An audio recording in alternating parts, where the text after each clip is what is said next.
I remember the first call of that night. It started like any other shift. The dispatch room was quiet. The hum of old fluorescent lights overhead, the faint buzz of static from the radios. Nights like that usually dragged on, full of false alarms, drunk drivers, and the occasional noise complaint. Nothing that ever stuck with you. But then the phone rang, and the sound of it, sharp and sudden in the silence, made my skin crawl before I even answered. Maybe it was just the late hour, or maybe it was something deeper, something I felt in my bones. Either way, I still hear that ring in my head, years later. I picked up, pressed the receiver against my ear, and said the same words I always said. 911? What's your emergency? For a moment, I heard nothing, just faint static. Then a voice whispered, so soft I almost thought it was my imagination. A boy's voice, shaking, out of breath. Hello? I sat up straighter in my chair. This is 911. Can you tell me your name? He didn't answer right away. I heard leaves crunching, the snap of twigs, and the sound of him breathing fast like he was running. Then he said, I think someone's following me. Those words cut straight through me. I've taken plenty of calls from kids before. Runaways, fights at home, lost in the neighborhood. But there was something in his tone that felt different. It wasn't just fear. It was the kind of terror that doesn't leave room for lies. Where are you right now? I asked, keeping my voice steady. Can you look around and tell me what you see? More breathing. A whimper like he was trying not to cry. Then, trees. Just trees. I don't know where I am. That made my stomach drop. It meant he was deep in the woods, away from any main road. Out there, directions don't mean much. Out there, you can be lost 10 feet from home and not even know it. Okay, I said softly. It's all right. Just stay on the line with me. Do you remember how you got there? Were you walking or... A sharp snap echoed through the line, louder than before. Like a branch breaking under heavy weight. The boy gasped. He's behind me! The way he said it! Not like a guess, not like a suspicion. Like a fact. As if he could feel it, even if he couldn't see it. Listen to me, I told him, gripping the phone tighter. Don't hang up. Just keep moving forward slowly. Stay quiet. We're going to get you out. Another pause. Then his whisper, thinner now. I don't think it's a man. I frowned, my pen frozen above the notepad I always kept ready. What do you mean? But he didn't answer. Instead, I heard a sound on the line I'll never forget. Not footsteps, not an animal call. Something in between. A heavy, dragging shuffle, like bare feet on damp ground, followed by a deep, wet breath. The boy whimpered again. It's still there. My mind raced. Part of me tried to rationalize. It could have been a bear, maybe a drunk hunter, even just his fear playing tricks. But another part of me, the part I don't like to admit, felt the truth in his voice. What's your name? I asked again, gently. If I know your name, I can send someone to you faster. Silence. Then, very faintly, Daniel, I wrote it down. The pen scratched across paper, loud in the quiet dispatch room. I asked for his last name, but he didn't give it. Maybe he didn't know if he could trust me. Maybe he was too scared. Daniel, do you see any lights? A road, a house, anything at all? Rustling came through the line, the crunch of leaves under quick steps. He was moving faster now. No, just dark. It's so dark. I checked the clock on the wall. 2:17 a.m. My only partner that night was out on patrol, which meant I was the only one in the building. The walls seemed to press in on me as I listened, every shadow in the corners suddenly alive. Then Daniel whispered, It's closer now. I held my breath. Can you describe it? There was a long stretch of silence. Then, in a voice so broken it barely sounded like a child anymore, he said, It's copying me. I blinked, confused. Copying you? What do you mean? And then through the static I heard it. His voice. But not his. A second voice, faint at first, then stronger. Repeating the same words he said, just half a second behind. The same whimpers. The same breathing. Like an echo, but darker, heavier. Daniel let out a sob. Please help me. And the other voice, lower, raspier, dragged out the same plea. Please. Help. Me. My blood ran cold. My throat felt tight. I forced myself to speak, calm but firm. Daniel, listen. Keep moving. Do not stop. I need you to find a landmark. Anything. A fence, a stream, a hill. Something I can use. His small voice came back, panicked. It's right behind me! The line filled with crashing sounds, branches snapping, his terrified breathing. And under it all, that second voice, mocking, repeating every sound he made step by step. I wanted to scream for someone else to help, to burst out of that room and call for backup. But I couldn't leave the phone. If I hung up, he was gone. If I lost him, he was alone with that thing. Daniel, keep talking to me, I begged. I'm right here. Don't let it silence you. But then his voice shifted. It grew distant, like he was running. I see something. I see a light, the sentence cut off in a shriek. A raw, guttural scream that tore through the receiver. And then, nothing, just static. I stared at the phone, my pulse hammering in my ears. I tried to get him back, tried calling out his name, but the line was dead. The silence that followed was worse than the scream. It pressed against me, thick and suffocating. I sat there, staring at the notepad. One word scrawled across the page in messy ink, Daniel, no last name.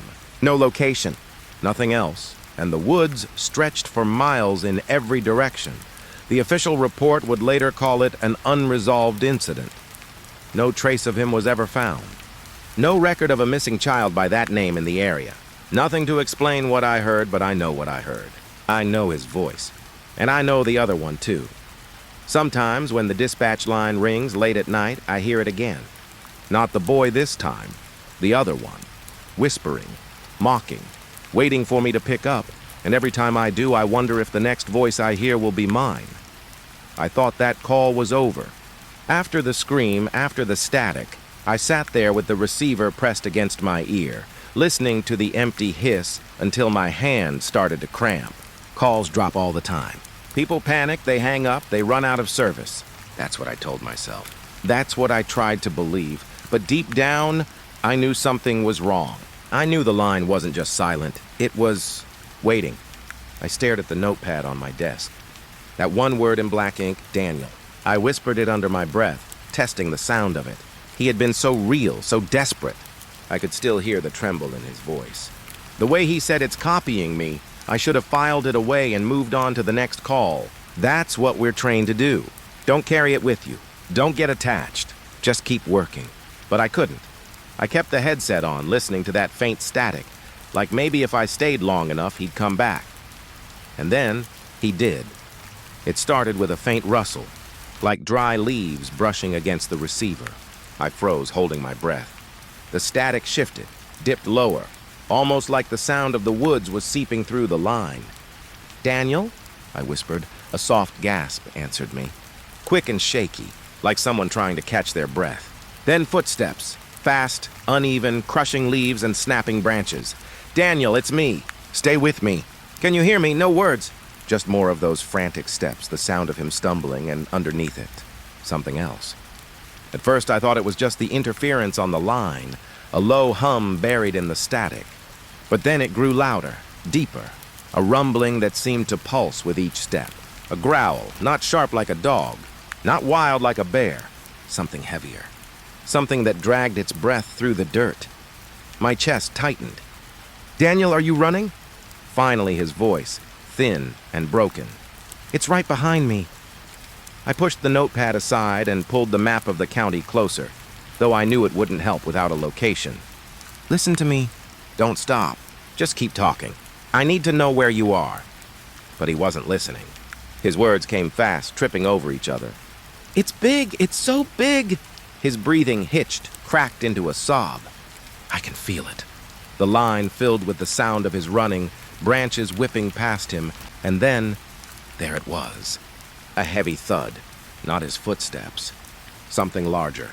The ground almost seemed to shake through the receiver with each impact. Step, step, step. I pressed the headset tighter against my ear, my heart racing with his. Daniel, stay calm. Look for a light, a road, anything you can head toward. Don't look back, he whimpered. It's breathing on me. And then I heard it too, a deep, rattling inhale. Wet and uneven like lungs full of mud, so close it almost drowned out Daniel's voice. And then an exhale that scraped like sandpaper, dragging through the line, into me. My hand shook so hard I nearly dropped the pen. I told myself it had to be the woods. A wild animal. A trick of the signal. Anything but what it sounded like. "Keep running," I said quickly, though my throat was dry. "You're doing great. Just don't stop!" The footsteps grew faster, pounding, and Daniel's cries rose higher. The growl came again, guttural, shaking the line. And then I heard a sound I wish I never had, something like a voice buried inside that breath. A word, low and distorted, repeated over and over. "Run! Run! Run!" My stomach turned to ice. It wasn't Daniel saying it. He was crying now, almost screaming. "It knows my name." I closed my eyes tight, gripping the receiver so hard my knuckles went white. "Daniel, focus on me, just me. Don't listen to it." But how could I tell a child not to listen to something chasing him through the woods, something that stole his voice and spoke it back? The line crackled with chaos. His footsteps stumbled, fell, scrambled up again. Leaves tore beneath him. That heavy thing pounded closer, never tiring, never slowing. And all the while, that breath, closer, wetter, almost inside the phone now. I could almost feel it on my face. "Daniel," I shouted, desperate. "What do you see? Tell me what you see." For a second, there was only his sobs, his broken gasps. Then suddenly he cried, "A fence! I see a fence!" Relief surged through me. A fence meant people. A fence meant property. It meant maybe, just maybe, he wasn't lost forever. Good. That's good, Daniel. Go to it. Climb if you can. Just get over it! His small voice trembled. "It's so close." I heard the scrape of his hands on wood, the creak as he pulled himself up. The heavy steps thundered nearer, and that awful voice whispered through the line again. "Run! Run!" Daniel screamed as something cracked, the sound of wood splintering. His breath hitched. His cry broke off into sharp sobs. "Daniel! Talk to me!" "Did you make it over?" Silence. Only the low growl, now steady, almost satisfied. My throat went dry. I whispered again, softer this time. "Daniel?" And then, faintly, the sound of him crying returned. On the other side of the fence, maybe. But his voice was different now. Dull, weak, almost hollow. "It's still here." The growl swelled, so loud it filled the headset, and I tore it away from my ear. Even then, I swore I could still hear it in the room with me, vibrating through the walls. When I pressed the receiver back, the line was filled with heavy static. No footsteps. No voice, no breath. Just the endless hiss. I called his name until my voice cracked. I begged him to answer. But the woods were silent. The report later said no fence was ever found in that area. No signs of anyone climbing, no footprints, no trace of a child at all. Just empty forest, cold and still.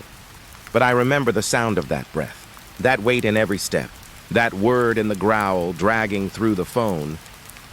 Run, and I know. Whatever was chasing him that night. It wasn't human.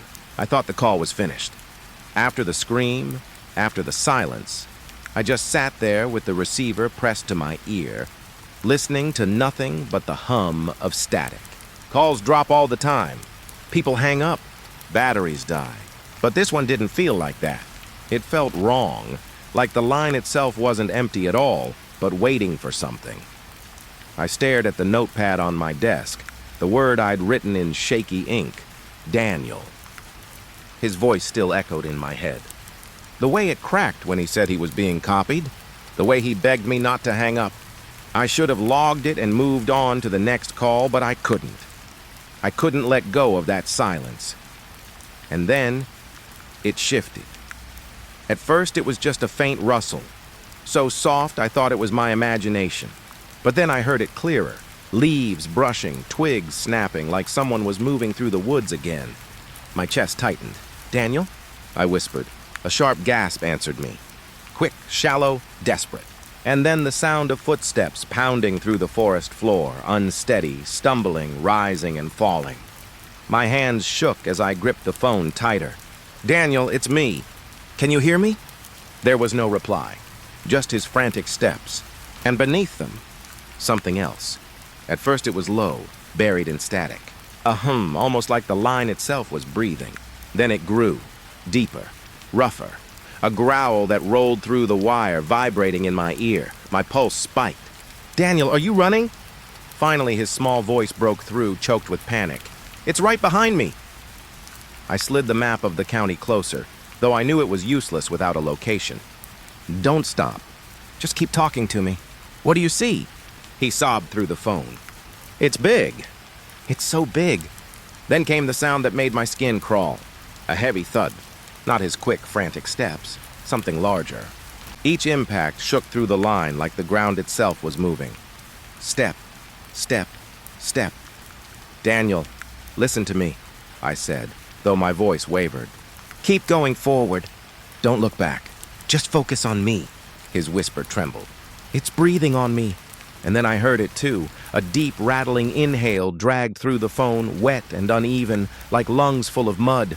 Then an exhale, scraping low and rough, almost inside my head. I froze. It was so close I could almost feel it on my skin. I forced my voice to stay calm. You're okay. Just keep running. You're not alone. But then came something worse. Words. Not Daniel's, not mine. A low, distorted echo inside the growl, repeating again and again. Run! Run! Run! My mouth went dry. My pen slipped from my fingers. Daniel's voice cracked into a scream. It knows my name! My heart pounded so hard it hurt. Stay with me, Daniel. Don't listen to it. Just focus on my voice. But how could a child ignore something like that? Something in the dark, chasing him step for step, stealing his words. The call filled with chaos. Branches snapped. His breath hitched, ragged. That heavy thing thundered closer, never slowing. And that awful rattling breath seemed to seep out of the phone, into the room with me. Tell me what you see, I shouted. Anything, tell me!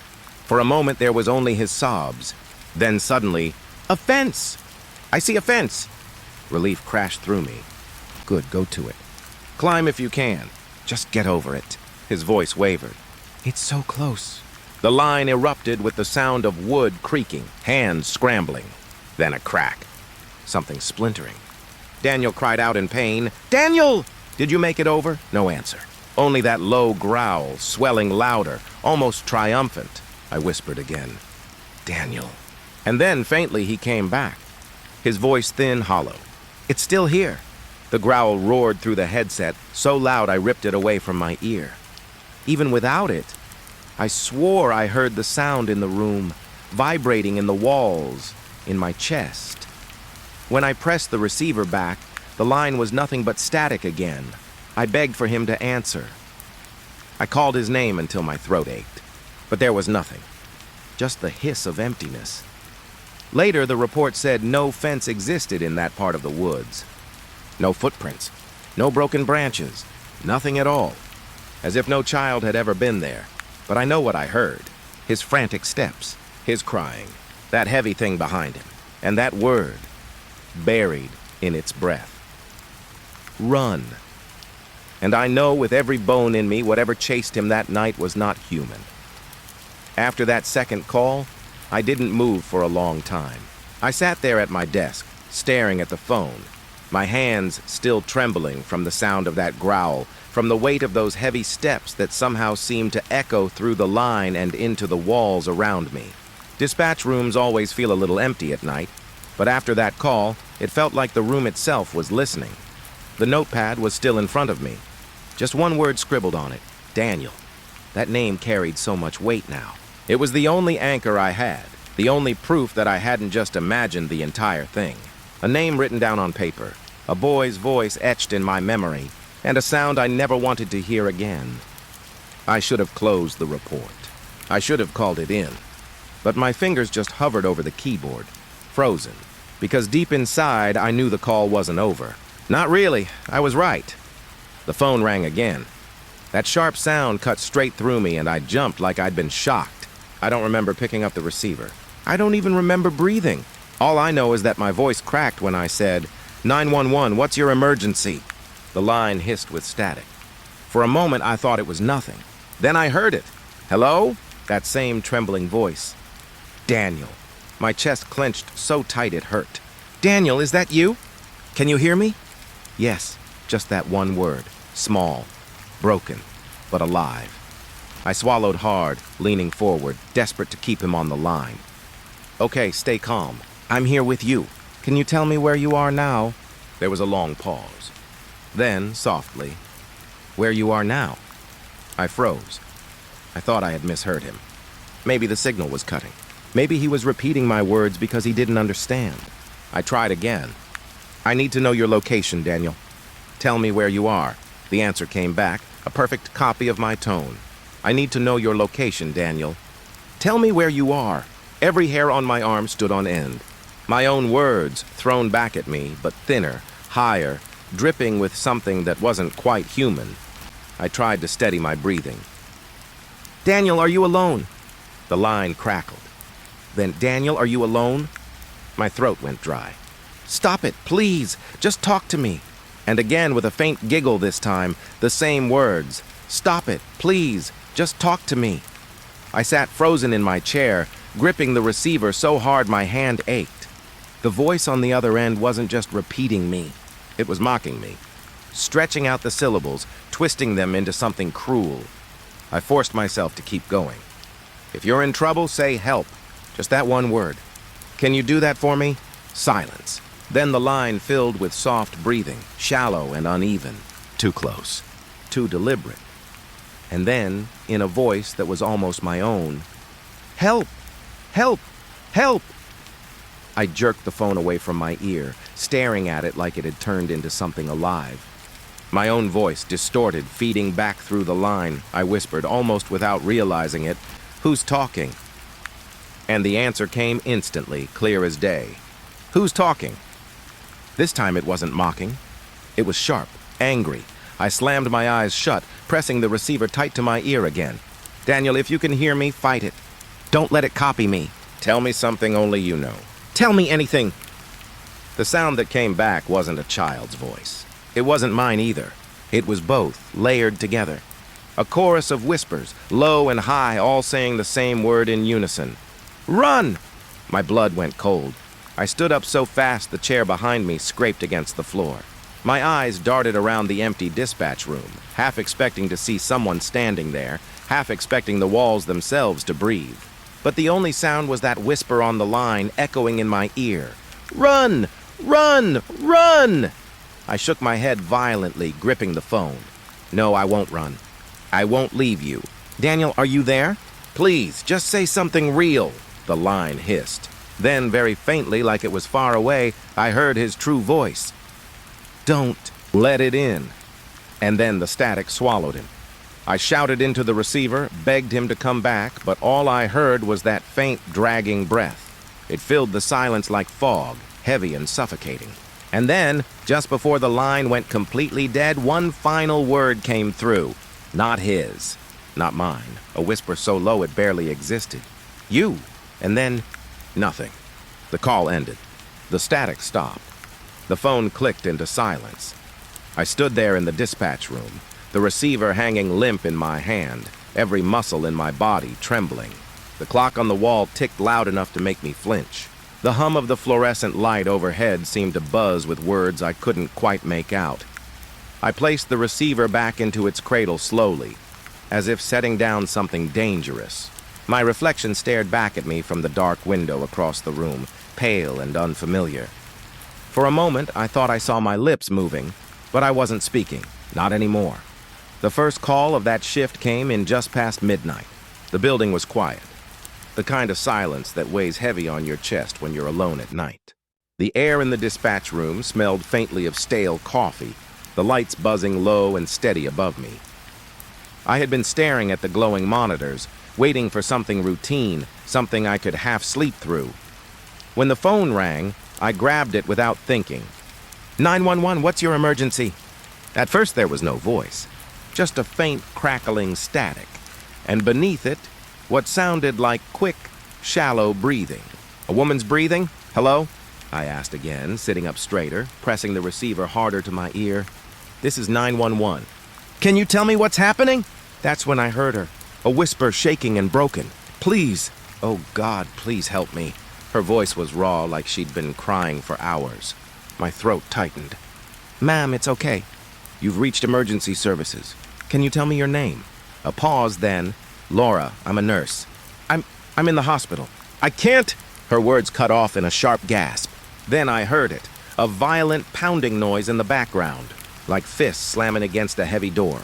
Slow at first, then harder. Then faster. Bang! Bang! Bang! I pressed the phone tighter to my ear. Laura, where in the hospital are you? What room? She didn't answer right away. I could hear her breathing, ragged, shallow, like she was trying not to make a sound. When she finally spoke, it was so faint I had to strain to catch it. They locked it. They locked it in the isolation ward. But it's still moving. I felt my stomach twist. What's still moving? Another series of bangs thundered over the line, louder this time. The phone picked up the vibrations, and I actually pulled it away from my ear for a moment. Then her whisper came again, urgent, trembling. It's not supposed to be alive. My fingers went cold around the receiver. Ma'am, listen to me. I need you to stay calm. Where exactly are you right now? Are you safe? Her reply came out like broken glass. No, I'm not safe. The banging grew harder, as if whatever was inside that room was trying to tear its way through the walls. Between each slam, I thought I heard something else too, something high-pitched, faint, almost like a scream. But it wasn't human. It was too sharp, too stretched. The sound seemed to claw its way down the line, straight into my ear. Laura sobbed softly, muffling the sound with her hand. It doesn't stop screaming. It never stops. I tried to keep my voice steady, but my words shook anyway. Okay, Laura, I'm sending help to your location. I just need to know what hospital you're at. St. Andrews, she whispered. Isolation wing. Please hurry! The pounding cut her off again. Only this time it wasn't a steady rhythm. It was chaotic, violent. The sound of something throwing itself against a barrier with all its weight. And then, underneath it, a dragging noise.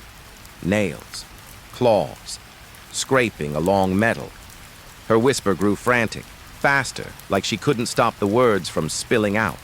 It's not a patient. It's not supposed to be here. They said it wasn't human. I tried to press for details, anything to ground myself in something real. Laura, who said that? Who told you it wasn't human? She didn't answer. She just cried, quiet, hopeless sobs that made the hair on the back of my neck stand up. The banging stopped. The silence that followed was worse. I could hear her breath. I could hear mine. And then, faint in the background, something else. A sound I'll never forget. A scream, long and piercing, echoing down the hall where she was hiding. But it wasn't her voice. It wasn't any human voice I had ever heard. It was too deep, too jagged, like metal tearing apart while someone forced air through it. She whimpered into the phone. It knows I'm here. I felt my pulse hammering in my ears. Laura, listen to me. Stay on the line. Help is on the way. Just stay hidden. But even as I said it, I didn't believe myself. Something about the sound of that scream told me no help would matter. There was movement on her end now. Her footsteps, fast and panicked, the receiver muffling against her clothes as she ran. I heard doors opening, slamming shut, her breathing breaking apart into sobs. I shouted her name into the line, but she didn't answer. Then came another scream. Closer. The phone shook with the sound. And mixed in with that howl for a split second, I thought I heard words. Not English. Not anything I knew. Just twisted syllables, guttural, whispered through the shriek like something trying to speak with a broken tongue. Her voice came again, choked with terror. It's in the hall. It's... The line erupted with a deafening crash. A door shattering, metal twisting. She screamed, this time her voice raw and human and terrified. And then, silence. I pressed the receiver to my ear so hard it hurt. Laura, are you there? Nothing but static. I waited. 10 seconds. 20. A full minute. Nothing. Finally, the call dropped. I sat there staring at the phone, my own reflection staring back at me in the darkened glass of the dispatch window. My hand was still pressed white-knuckle tight around the receiver, my heart beating out of rhythm with the silence. For the rest of that shift, the phone never rang again. But in the quiet, I could swear I still heard it. The echo of that scream, faint and impossible, buried deep inside the static, like it hadn't really ended, like it was still on the line, waiting. I couldn't sleep the next day. I should have been able to go home, make coffee, try to shake it off like I always did. Calls come and go. You log them, you move on. But this one clung to me, the sound of her whisper. the pounding against that locked door, that scream that didn't belong in any world I knew. And yet, what haunted me the most wasn't the noise. It was the words. "It's not supposed to be alive." I replayed it in my head over and over, like if I thought about it enough, I'd figure out what she meant. But all it did was make me more restless. By the time I sat back down at the console that night, I already knew I was going to break the rules. We're not supposed to follow up on calls once they're handed off. We're not investigators. We take the information, we send it where it needs to go, and we move on. But something in me refused to let it go. I opened the system, typed in the hospital name, St. Andrews, and looked for records from the isolation wing. What I found didn't make me feel any better. There was one file flagged from earlier that week. A patient named Harold Dyer, male, age 58. A history of psychotic breaks and violent behavior. Several incidents of attacking staff. More than once, he'd been found trying to harm other patients in their rooms. The notes were written in quick, clinical lines, but I could still feel the unease bleeding through them. Words like unprovoked aggression, words like inhuman strength, words like unexplained vocalizations, and then the last note dated 2 nights before the call. Deceased, cardiac arrest. Body transferred to isolation pending removal. I stared at that word, deceased, because if Harold Dyer was dead, who or what was slamming on that locked door while Laura whispered into the phone? I should have closed the file right there, pretended I never saw it. But my eyes kept drifting to the description section, where a few extra notes had been scribbled in. The kind of things staff added when they wanted someone else to know what they'd seen, but didn't want to make it official. Patient growled during restraint. Animal-like. Unclear origin of sound. Speech patterns changed rapidly. Voice deepened unexpectedly. Witnesses report screams even when patient was unconscious under sedation. I leaned back in my chair, staring at the ceiling. The hum of the lights above me suddenly felt like it was buzzing inside my skull. It was impossible. A dead man doesn't scream. A dead man doesn't pound on locked doors. And yet I could still hear it in my head, the way Laura's voice cracked when she said, "It's still moving." For the rest of the night, I couldn't concentrate. Every time the phone rang, I expected it to be her again, or worse, not her at all. That other voice, that sound that tried to twist itself into something human, but it didn't come. It wasn't until 2 nights later that the hospital line lit up again. I answered with my usual greeting, trying to keep my tone calm, but my hand tightened around the receiver as soon as I heard the soft intake of breath on the other end. "Hello?" It was her, Laura. The same voice, only more broken now, hoarse, exhausted. "It hasn't stopped," she whispered. Even after they took the body away," my chest tightened. "Laura, it's you. You're safe? You're alive?" She didn't answer my question. Her words tumbled out like a confession. "We keep hearing it. The screaming, the banging, even though the room is empty now. Do you understand? There's nothing in there anymore. And still we hear it." Her breath hitched. She was crying, but trying not to let it show. "They won't listen to me," she whispered. "They say it's stress, that I'm overtired. But I know what I saw. I know what I heard, and I can't get his face out of my head." I swallowed hard, forcing myself to stay steady. "Whose face?" Her reply was so faint I had to lean forward in my chair just to catch it. "Harold's." The name hit me like a stone. She must have heard the silence on my end because her voice hardened with a kind of desperate certainty. "I know he's dead. I was there. I checked him myself. No pulse, no breath, his skin already turning cold. But when I stood outside that door the next night, I swear to God I heard him. His voice. The same curses he used to shout at us when he was alive." Her breathing quickened, uneven now. And it wasn't just him. It was like something was borrowing his voice, stretching it, mocking it, but it was him. I know it was. I tried to say something, anything that would ground us both, but the words caught in my throat. She filled the silence. "I've worked in this hospital for 12 years. I've seen people die. I've watched the life go out of their eyes. But never, not once, did I hear the dead call my name afterward." The line went quiet, except for her breathing. Then, almost too soft to hear, she added, "And I still do." A chill ran down my spine. "Laura, I believe you. Just tell me. What exactly did you hear?" Her voice dropped lower, like she was afraid someone else might be listening. "The night he died, he looked straight at me before they pulled the sheet over him. His eyes were wide open, bloodshot. He said, 'You'll never lock me away.' And then he was gone." She paused, and when she spoke again, her words trembled. 2 nights later, I was walking past the isolation ward, and I heard it.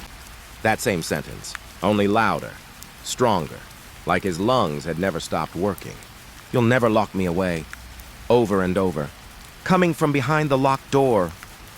I felt the blood drain from my face. She was whispering now, her words unraveling. "He was a violent man. You don't know the things he did before they brought him here. But nothing he did scares me more than this. Because dead men don't talk. Dead men don't scream. And I don't know what I'm hearing anymore, him or something wearing his voice." Her whisper broke off into a sob, muffled through the phone. I sat frozen, gripping the receiver, listening to her unravel on the other end of the line.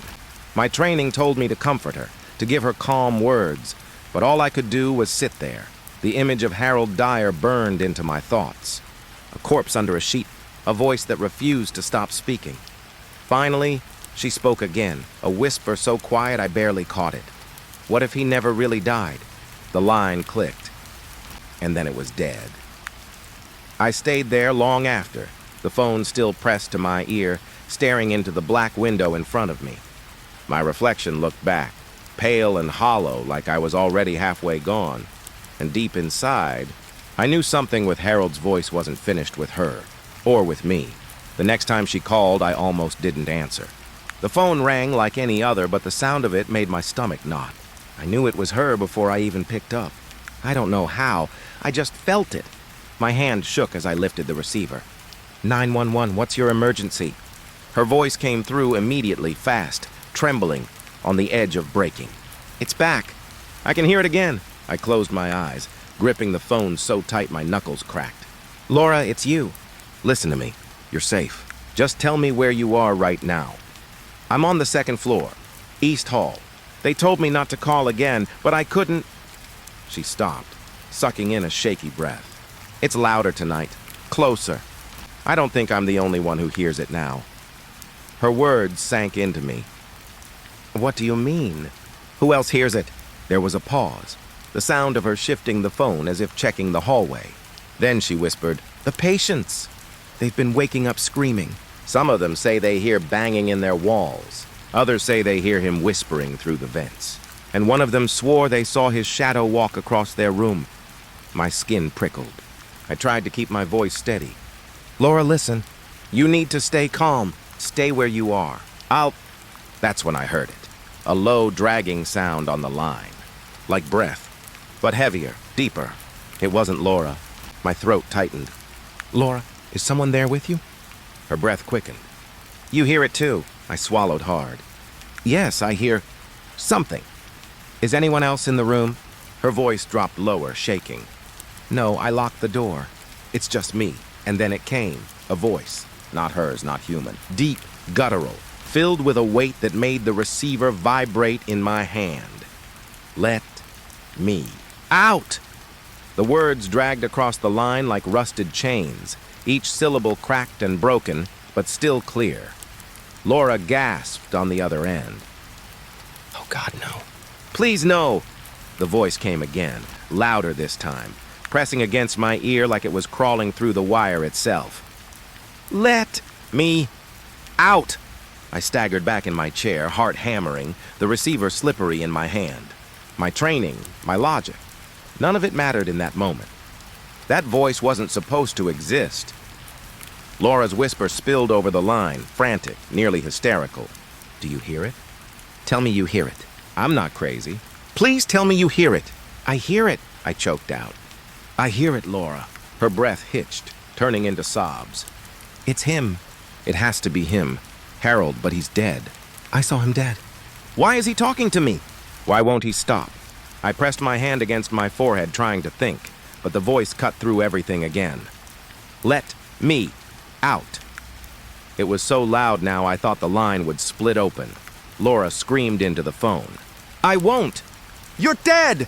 You're dead!" And then, silence. For a few seconds, there was nothing but the faint crackle of the line. I could hear both of us breathing, waiting, terrified. Then, very faintly, like it was pressed right against the microphone, the deep voice whispered, softer this time, almost mocking. "We're not alone," I froze. "What do you mean?" But the voice didn't answer. It dissolved into a wet, rattling breath, then static. Laura whimpered. "It's playing with me. It knows where I am. Every time I move, the sound follows. I swear I heard it at my door before I locked it. Scratching, dragging something heavy across the floor." Her words tumbled faster, breaking apart. "It's not supposed to be here. Dead men don't walk. Dead men don't talk. So what is it? What is it?" I wanted to tell her I didn't know. I wanted to give her something to hold on to, but I couldn't. Because deep down, I felt something worse. That voice hadn't just spoken to her. It had spoken to me too. The silence between us stretched until she whispered, "Do you think it knows your name?" The question pierced me. I couldn't answer. She let out a weak laugh, half delirious. "Sometimes I think it's not Harold at all. It's something using him, wearing him like a mask. And if that's true, then it doesn't need my name. It already has yours," the line crackled. And before I could say anything else, the deep voice surged back one last time. Louder than ever, "Let me out!" The sound shattered into static so loud I pulled the receiver from my ear. When I pressed it back, the line was dead. I sat there in the dim light of the dispatch room, staring at the phone in my hand, unable to breathe. The silence around me felt different now, thicker, heavier. Because maybe Laura was right. Maybe whatever was on that line wasn't just locked inside her hospital. Maybe it was already here, with me. It started with the trucker. I remember that night so clearly, though I wish I didn't. The call came in around 2 in the morning, when the roads are empty and the air feels heavier, like the world itself is holding its breath. I was tired, staring at the glowing screen in front of me, waiting for the next emergency that might never come. Then the phone rang. I picked it up and did what I always do. The same words I've said 1,000 times. 911, what's your emergency? For a moment there was only silence, and then a man's voice, low, steady, but with something underneath. A strain. "Yeah, this isn't exactly an emergency. Or maybe it is. I don't know, I had to call someone." I tried to keep my tone calm, routine. "Sir, what happened?" He cleared his throat, and I could hear the hum of a big engine in the background, steady and deep. "I'm a driver, long haul, been running this route for 20 years. Never seen anything like this before." I leaned closer to the phone. "Go on." I was coming down Route 7. Empty road, no cars, no lights for miles. Just me in the dark. Then out of nowhere, she was there. Right in the middle of the lane, my pen slipped in my hand. "Who was there?" "A woman," he said quickly, as if he needed to get the word out before it choked him. Standing dead still. Didn't move. Didn't even flinch when my brights hit her. I damn near locked up my brakes trying not to hit her. I could hear him breathing harder now, the wheel creaking under his grip. She didn't even blink. Just stood there, pale skin, long dark hair hanging over her face, like she'd been waiting for me. A cold prickle ran over the back of my neck. "Did you stop?" "Of course I stopped," he said, almost offended. "I thought she was hurt, maybe lost." I pulled over, climbed out, and started walking toward her. But when I got close, his voice trailed off. I waited, but he didn't finish. "Sir, what happened when you got close?" He exhaled, shaky, like he'd been holding it in. "She wasn't there," I frowned. "What do you mean she wasn't there?" "You just said—" "I know what I said," he snapped, then lowered his voice again, ashamed. "She was there. I swear it. But the second I stepped closer, it was like she'd never been." Road was empty. No footprints. No nothing.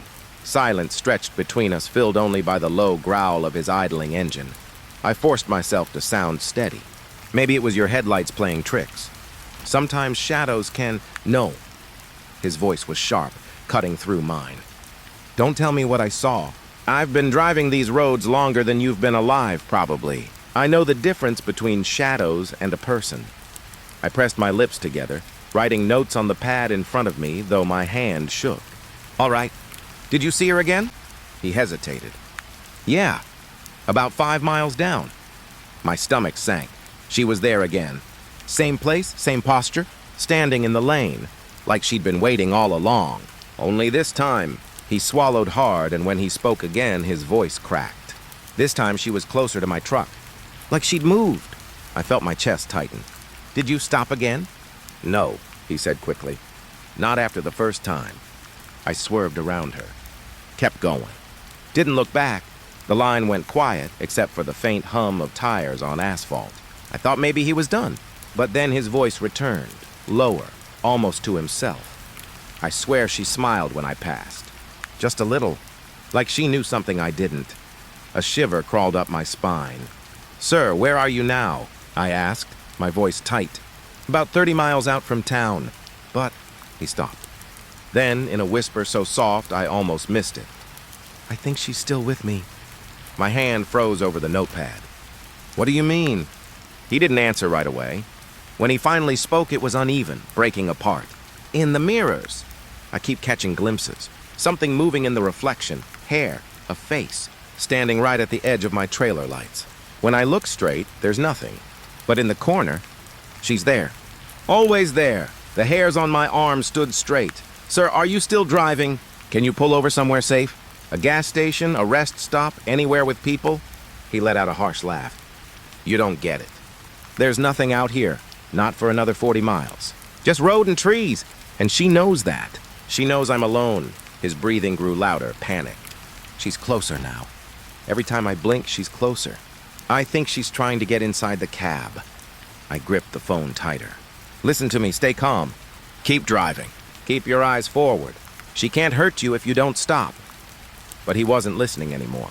His voice had dropped into a frantic mutter, words tumbling over each other. She wants a ride.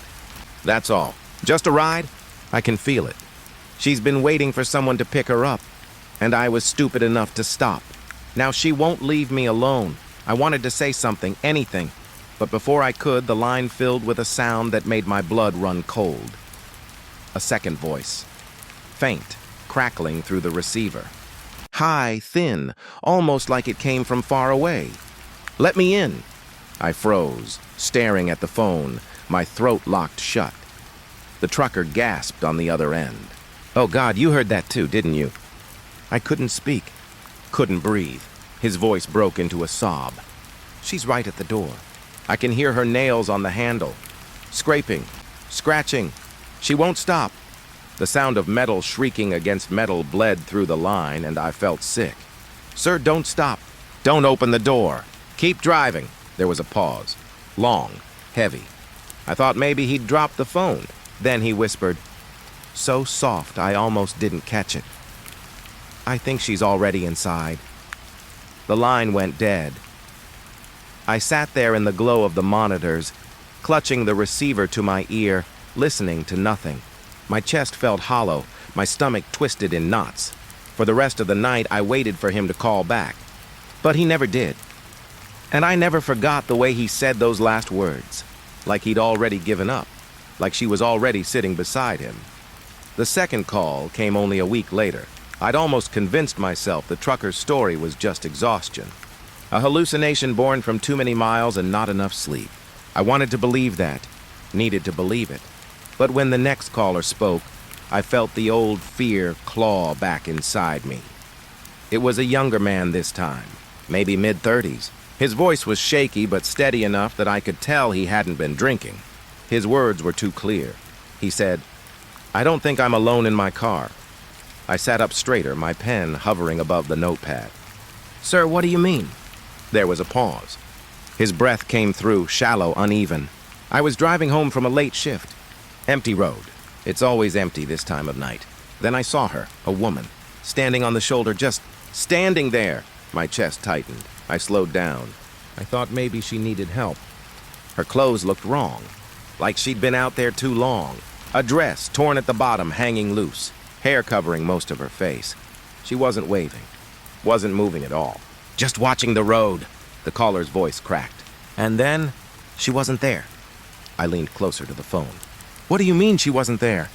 1 second she was, the next she wasn't. I thought maybe I'd passed her without noticing. But when I glanced at the shoulder, it was empty. Nothing but weeds and trees.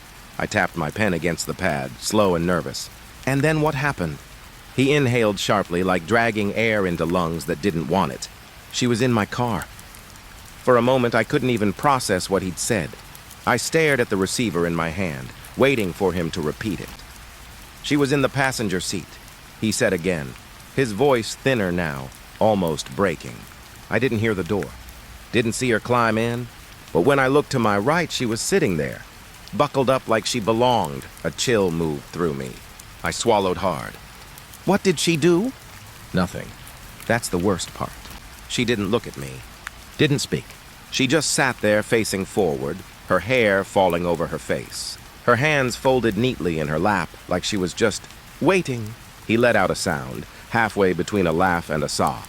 Do you know what it feels like to drive down an empty road with someone beside you who isn't supposed to be there? Every mile felt longer. My chest felt heavy, like I couldn't breathe. I wanted to look at her, but I couldn't. I was scared if I saw her eyes, something would happen. Something I wouldn't come back from. The pen slipped in my fingers. Sir, are you still driving right now? No, I pulled over. I couldn't take it anymore. I pulled into this rest stop. Thought maybe if I stopped, she'd leave. I dared to ask, is she still there? His voice went low, almost to a whisper. Yeah, she hasn't moved. She's sitting beside me right now. I can see her in the corner of my eye. Her head tilted down, her hair covering everything. She hasn't said a word, but I can feel it. She wants to. My heart thudded hard against my ribs. I lowered my voice, like I was the one who might wake her. Don't look at her. Don't engage. Keep your eyes forward. The line went quiet for several seconds. Then he said, trembling, she's turning. I gripped the phone tighter. What do you mean? Her head, slowly, toward me. A silence stretched out, broken only by his shallow breathing. She's smiling, he whispered. My stomach turned. Sir, listen to me. Do not respond. Do not look. Can you step out of the vehicle? Get into the light where other people might be? There's no one here, he whispered back. The lot's empty. Just me and her. And if I leave... His words caught in his throat. What if she follows? I had no answer for him. She's whispering now. I leaned in, straining to hear. What is she saying? His voice dropped so low I barely caught the words. She keeps saying the same thing, over and over. Take me home. Take me home. Take me home! The line hissed with static, like something was pushing through. I pressed the receiver tighter to my ear, desperate to make out the sound beneath his breathing, and then I heard it. A second voice. Faint, female, broken, repeating those same words, threading through the static like smoke. Take me home. Take me home! I nearly dropped the phone. The caller was sobbing now, his voice high and panicked. I don't know where she wants to go. I don't know what she means. I just want her out of my car! Stay calm, I said, though my voice shook with him. Don't do what she says. Whatever you do, don't drive her anywhere. He made a noise then, a sharp, gasping inhale. Her hand's on my arm. I froze. She's gripping me, tight, cold. She's not letting go. The static swelled, rising to a harsh, piercing hiss. Through it, her voice broke louder now, clearer. Drive, the caller screamed. A raw, panicked sound that cracked my headset, and then the line went dead. I sat there, heart hammering, staring at the darkened monitors around me. I tried calling him back, again and again. Each time, nothing but silence. That's the thing that stays with me most. Not the scream, not even the whisper, but the silence that followed, as if the road had swallowed them both. It was just after midnight when the call came through. Most nights, the line stays quiet. A few drunks, a car alarm, the occasional couple fighting loud enough for the neighbors to care. But that night, when the phone rang, something in the sound made me pause. The ring felt heavier, sharper, like it didn't belong to the room. I picked it up anyway. 911, what's your emergency? There was no answer at first. Just a long, shaky breath on the other end. Hello? I tried again. Finally, a woman's voice came through. low, tense, and shaking. "I think you called me." I frowned, already scribbling the time down on my pad. "Ma'am, you called this line. Can you tell me what's happening?" Her voice wavered. "No, you don't understand. I didn't dial you." My phone rang, and when I picked up, it was you. For a second, I didn't know how to answer. I'd taken plenty of strange calls, but never one like that. "You're saying your phone rang like an incoming call?" "Yes," she whispered. "And when I answered, I heard you. I heard this line. I don't even have 911 in my contacts." I rubbed my forehead, thinking maybe she was confused. Maybe it was a glitch. "Where are you right now?" She hesitated. "In my house, alone. It's just me." But the sound shifted, faint in the background. A muffled echo. It was my voice. My words repeating a second after I said them. My skin crawled. "Ma'am, are you on speakerphone?" "No," she said quickly. Her breath trembled. "That's why I called. Or I didn't call, did I? The line just... it keeps repeating. But not here. Not upstairs. It's downstairs." Her voice cracked on the last word, and I sat up straighter. "What do you mean downstairs?" She swallowed, and I could hear how dry her throat was. Every sound carried over the line. Every time I speak, I hear myself. But it's not an echo. It's slower, like something's copying me. "And it's coming from the bottom of the stairs." My pen slipped in my fingers. "You can hear your own voice in the house?" "Yes. Right now?" "Yes." She whispered it so softly I almost missed it. I forced my voice steady. "Can you go to a safe room?" "Lock the door?" Her breath stuttered. "I can't move. I'm sitting on the floor with the phone. I'm staring at the stairs right now." A long pause followed. Then faintly through her receiver I heard it. Her words, not delayed by static, not distorted by the line. Just a perfect copy, spoken seconds late from somewhere else. She whispered, "I can't move." And from her end of the call, from the dark in her house, another voice whispered back. Hers. Again, only lower, heavier. "I can't move." I pressed the phone tighter against my ear, bile rising in my throat. "Ma'am, listen to me. Stay calm. Help is on the way. I'll keep you on the line." "No," she said quickly. "Don't hang up. Please don't. I think if you do, it'll..." Her words cut short. I heard the sound of creaking wood. She gasped. "It's on the stairs." I went cold. "What's on the stairs?" Her breathing was ragged, uneven. My voice. I heard it, step by step. "It's coming up. It's climbing." And as if to prove it, the echo returned. Her own words repeated from somewhere too close. "It's climbing!" Her whisper turned frantic. "You hear it, don't you?" "Tell me you hear it." My mouth was dry. "I hear it." Silence stretched between us, thick and heavy. Then she spoke again, but this time her voice was so faint it was almost a thought. "What if it reaches me? What happens when it gets here?" I had no answer. I didn't even try to give one. The line hissed with static, then cleared. And over the phone, in a voice that wasn't hers anymore, I heard the words, low, dragged but unmistakable. "Answer me." The woman sobbed. That wasn't me. That wasn't me. "Stay with me," I said, though my voice was breaking. "Help is on the way. Don't look at it. Just don't..." The sound of the stairs cut through, each step heavier, closer. She screamed. Not loud, but broken, raw. "It's here." And then, nothing. The line went dead. I sat there with the dial tone buzzing in my ear, my own reflection staring back from the darkened window of the dispatch room. And for a moment, I could swear I heard it, not from the headset, not from the line, but from the hallway just outside my door, a faint echo of my own voice, repeating the words I had just said. Don't look at it. I didn't expect to hear from her again. After the first call, the echo on the stairs, the silence, the way the line went dead, I thought that was it. A bad dream stamped into my memory forever.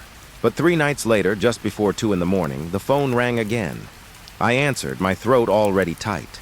911, what's your emergency? Her voice was thin, hoarse, as if she hadn't slept in days. It hasn't stopped. I froze, pen hovering above the page. Who is this? You know who it is, she whispered. The one who hears herself. The one who can't get away. My chest sank. It was her. What hasn't stopped? I asked carefully, the sound, the voices. At first it was just me repeating. Now it's more. They don't copy anymore, they chant. I swallowed hard. Chant what? Her voice cracked on the next words. I don't know. It's not English. It's not anything I know, but it's everywhere.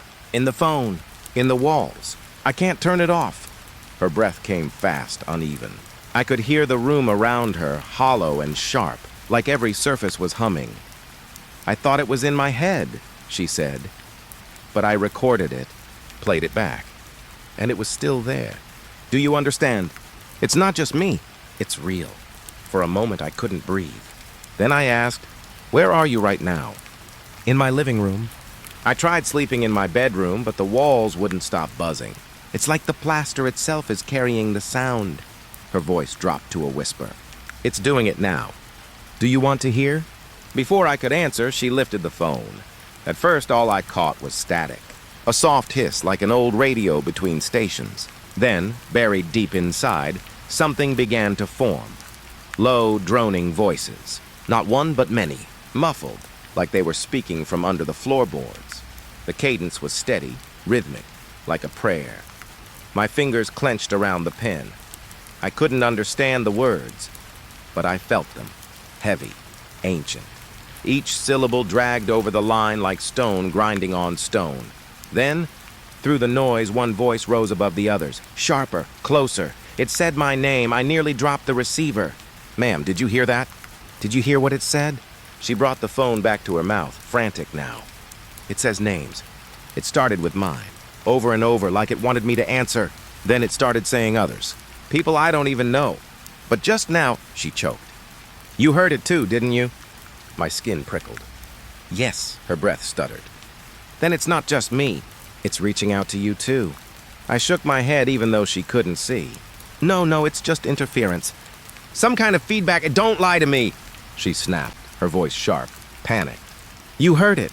It said your name like it was in the room with you. The line crackled. Beneath her voice, the chanting swelled again, thicker now, like more mouths had joined in. She sobbed into the receiver. It's coming from inside the walls. I put my ear against them. I could feel the vibrations under my skin, like they were crawling through the drywall. Sometimes I swear I feel breath when I get too close. I tried to steady my voice. Listen to me. Leave the house. Don't stay there. Go outside where it's safe. Her reply made my blood run cold. I did. Last night, I sat on the porch until sunrise. Thought I escaped it. But when the wind shifted, she paused, breath shaking. I heard the chanting outside, too, carried on the air, like the house was breathing it out. I pressed my free hand to my face. Ma'am, please, stay calm. She let out a hollow laugh, the kind that breaks halfway through. Stay calm? I'm listening to a choir of voices that shouldn't exist. I'm watching my walls breathe in the dark.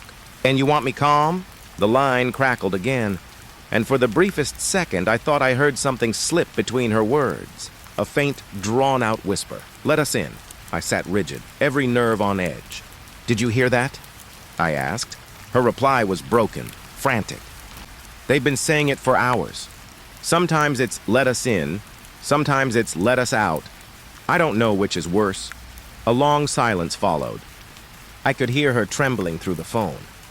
Then she whispered, it's closer tonight. The voices. They aren't just in the walls anymore. They're behind me. Her breathing quickened. Don't turn around, I begged, though the words felt useless. Whatever you do, don't look, she whimpered softly. What if they already see me? Before I could answer, the line filled with static again. Louder, angrier. Underneath it, the chant surged like a wave crashing. Dozens of voices, thick and layered, rising to a fevered pitch. Through the chaos, her scream cut sharp, and then silence. Dead air. I shouted her name over and over, but there was no reply. Only the faintest trace of static, hissing like breath pressed against the line. And in the quiet dispatch room, with the headset still pressed to my ear, I realized something. The sound wasn't just coming from the phone anymore. It was leaking into the walls around me, too. I didn't want to come back to work that night. Every part of me fought against it. The quiet dread in my stomach, the stiffness in my chest. But the chair was waiting, the headset was waiting, and the phone never cared if I was afraid. It rang whether I wanted it to or not. The calls had been strange all week. Wrong somehow, voices echoing, chants in the static, things that didn't fit neatly into reports or paperwork. But I kept telling myself the same thing. People panic, people hallucinate. A dispatcher hears hundreds of lies and exaggerations in a month. You start to believe the line itself is haunted if you don't draw boundaries. At least that's what I told myself. The room was empty when I arrived. Just me, the desk, the hum of the lights overhead. I sat down, put the headset on, and felt that faint sting in the back of my skull again, like the silence had weight. The phone lit up. I answered. 911, what's your emergency? At first, nothing. Just the hiss of static. Then, my own voice. Please, help me. I froze. The words were weak, broken, but I knew the rhythm, the way the syllables dragged. It wasn't someone who sounded like me. It was me. The line crackled again. Please, I'm in the basement. I can't get out. My throat closed up. I wanted to say something, to ask what this was, but my tongue felt pinned to the roof of my mouth. The voice came again, urgent this time. You have to come. You have to open the door. I forced a breath into my lungs. Who is this? The question was stupid. I knew the answer. The voice whispered, broken. It's you. It's me. I ripped the headset off and stared at the desk, my pulse hammering. The phone still glowed, the line still open. My own voice leaking through the speakers in the empty room. Shaking, I put the headset back on. What basement? I asked. Where are you? Static swallowed the words, chewing them down to fragments. Then beneath the hiss, I heard it. The sound of a door creaking open.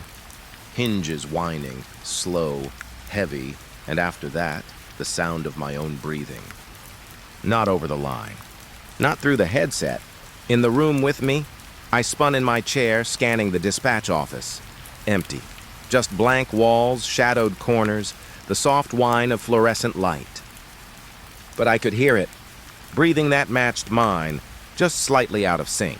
Like a second version of me was hiding in the air. The voice returned. Please, please come down here. I'm waiting.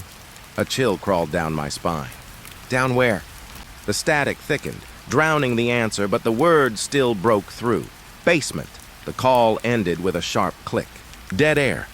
I sat there shaking, headset pressing against my ears like a vice. There was no basement in the dispatch office. Not one I knew of. I'd worked there for years. Just the main floor, a storage closet, a break room, no stairs, no locked doors, nothing beneath us but foundation, and yet I couldn't shake the feeling. I stood, legs unsteady, and walked toward the back hallway. The air felt heavier there, colder. My shoes squeaked against the tiles. At the end of the hall was the storage room, where we kept old files and extra supplies. I'd been in there 100 times, but that night, something was different. The door was open. Just a crack, I pushed it wider. The smell hit me first. Damp, metallic like wet stone and rust. The room was dark, only the spill of hallway light cutting across the floor. And then I saw it, a seam in the wall. A faint outline where paint and plaster didn't quite match. Lower than the shelving, hidden behind stacked boxes. I swallowed hard. Moved the boxes aside. There it was, a door. Heavy wood, old, with iron hinges that looked older than the building itself. A door I had never seen before. My hands shook as I touched the knob. Cold as ice. I pulled. The hinges groaned, the same sound I had heard over the line. Behind the door, a staircase led down into darkness. The air rushing up smelled of earth, mildew, and something sour, like burnt hair. I should have stopped. I should have closed it, walked away, called someone. But I didn't. Because down there, faint and trembling, I could hear it again. My own voice. Please, help me. I gripped the railing and stepped onto the first stair. The wood creaked beneath my weight, the sound swallowed by the black. Step after step, the light from above shrank until the doorway was only a pale rectangle behind me. The air grew colder, thicker, pressing against my skin. Halfway down, I stopped. My breath fogged in the air. The voice came again, closer now. Don't stop. Keep going, I whispered into the dark. What are you? Silence, then a laugh. Low, broken, like mine but twisted. I'm what you left behind, the words rattled in my bones. I took another step, then another, until the bottom came into view. Packed dirt floor, stone walls slick with moisture, and in the far corner, barely visible in the dim light, a shape. It was me. Or at least it looked like me. Same build, same face, but pale, hollow-eyed, like something drained all the life out. My double knelt in the dirt, hands bound by chains that seemed to grow straight out of the stone. He lifted his head, and when he spoke, the sound doubled, echoing both in my ears and inside my skull. "You shouldn't have answered." I stumbled back, heart hammering. "What is this? What are you?" He smiled, lips cracked and bleeding. "I'm the part of you that doesn't sleep, the part that stays when the shift is over. You left me here long ago." The chains clinked as he reached toward me. His fingers were thin, almost skeletal. "Take my place," he whispered. "Just for a little while. You'll see how heavy silence really is." The air pressed against me, thick with voices now. Dozens of whispers crawling through the stone, chanting low and steady. The same rhythm I'd heard in the woman's call, the same weight in the static. I backed toward the stairs, stumbling. He laughed again, louder this time, shaking the walls. "Run if you want. I'll call again. You'll always answer." The chanting rose, a tide of voices pushing at the edges of my mind. I bolted up the stairs, every step echoing like a drum beat. Behind me, the sound followed, climbing higher, pressing closer. I slammed the hidden door shut, shoved the boxes back against it, and leaned there, gasping. The hallway light flickered above me. My own voice still rang in my ears, whispering for help. And then, from the dispatch room, the phone rang again. I didn't want to pick it up. My hands shook, sweat dripping down my temple. But the phone kept ringing, steady, patient. When I finally lifted the receiver, the line was clear. Too clear. And my own voice whispered, soft, broken, "Thank you for answering." The line went dead. The night started like any other. The low hum of the dispatch office, the steady tick of the clock above the desk, the empty silence between calls. Nights like that can drag on forever. You sit there waiting, headset on, staring at a phone that doesn't care if you're tired or lonely. It just rings when it wants to. I was half asleep in my chair when the line lit up. Reflex woke me faster than caffeine ever could. I adjusted the mic and answered, 911, what's your emergency?" What I heard wasn't panic at first. It was small, hesitant, a child's voice. "Hello?" It caught me off guard. Usually kids don't call unless something is very wrong. I sat up straighter. "This is 911. Are you safe? Can you tell me your name?" There was a pause. I could hear faint breathing on the other end. Then the little voice whispered, "It's burning." I frowned. "What's burning?" "My house," she said softly. "The smoke. It hurts." Her words came out like she was choking on them. I leaned forward, pen ready. "Okay, stay calm. I need you to tell me your address." Silence. Just her breath, shallow and shaky. "Sweetheart," I tried again, gentler this time. "We need to know where you are so we can help. Do you know your address?" She coughed, a wet, rattling sound. "It's everywhere." "I can't see. It's so hot." My stomach tightened. I started pulling up the nearest fire department dispatch, already preparing to flag it. "Are you inside the house right now? Can you tell me if anyone else is with you?" "No," she whispered. "Just me," the line crackled. I could hear a strange background noise now, like the rush of air, but uneven, broken, almost like static pretending to be fire. I typed in the system, searching her number. It came back unlisted. No address, no name. Just an anonymous line hanging open. I swallowed. "Listen to me carefully. If there's smoke, you need to stay low, close to the floor. Do you understand?" She coughed again, softer this time. "I'm lying down. I can't move." Her voice was fading, and I could feel my pulse racing in my throat. I flagged the call anyway, sent it through to fire dispatch, marked it urgent. But the system showed nothing. No fire reported anywhere near her supposed location. Not a single alarm had gone off in the city. Still, I couldn't ignore the way she sounded. "What's your name?" I asked again, desperate to keep her talking. Another pause. Then, "Lily." "Okay, Lily," I said softly. "I'm going to stay here with you, all right?" "You're not alone," she sniffled. I thought I heard her shift like fabric dragging against the phone.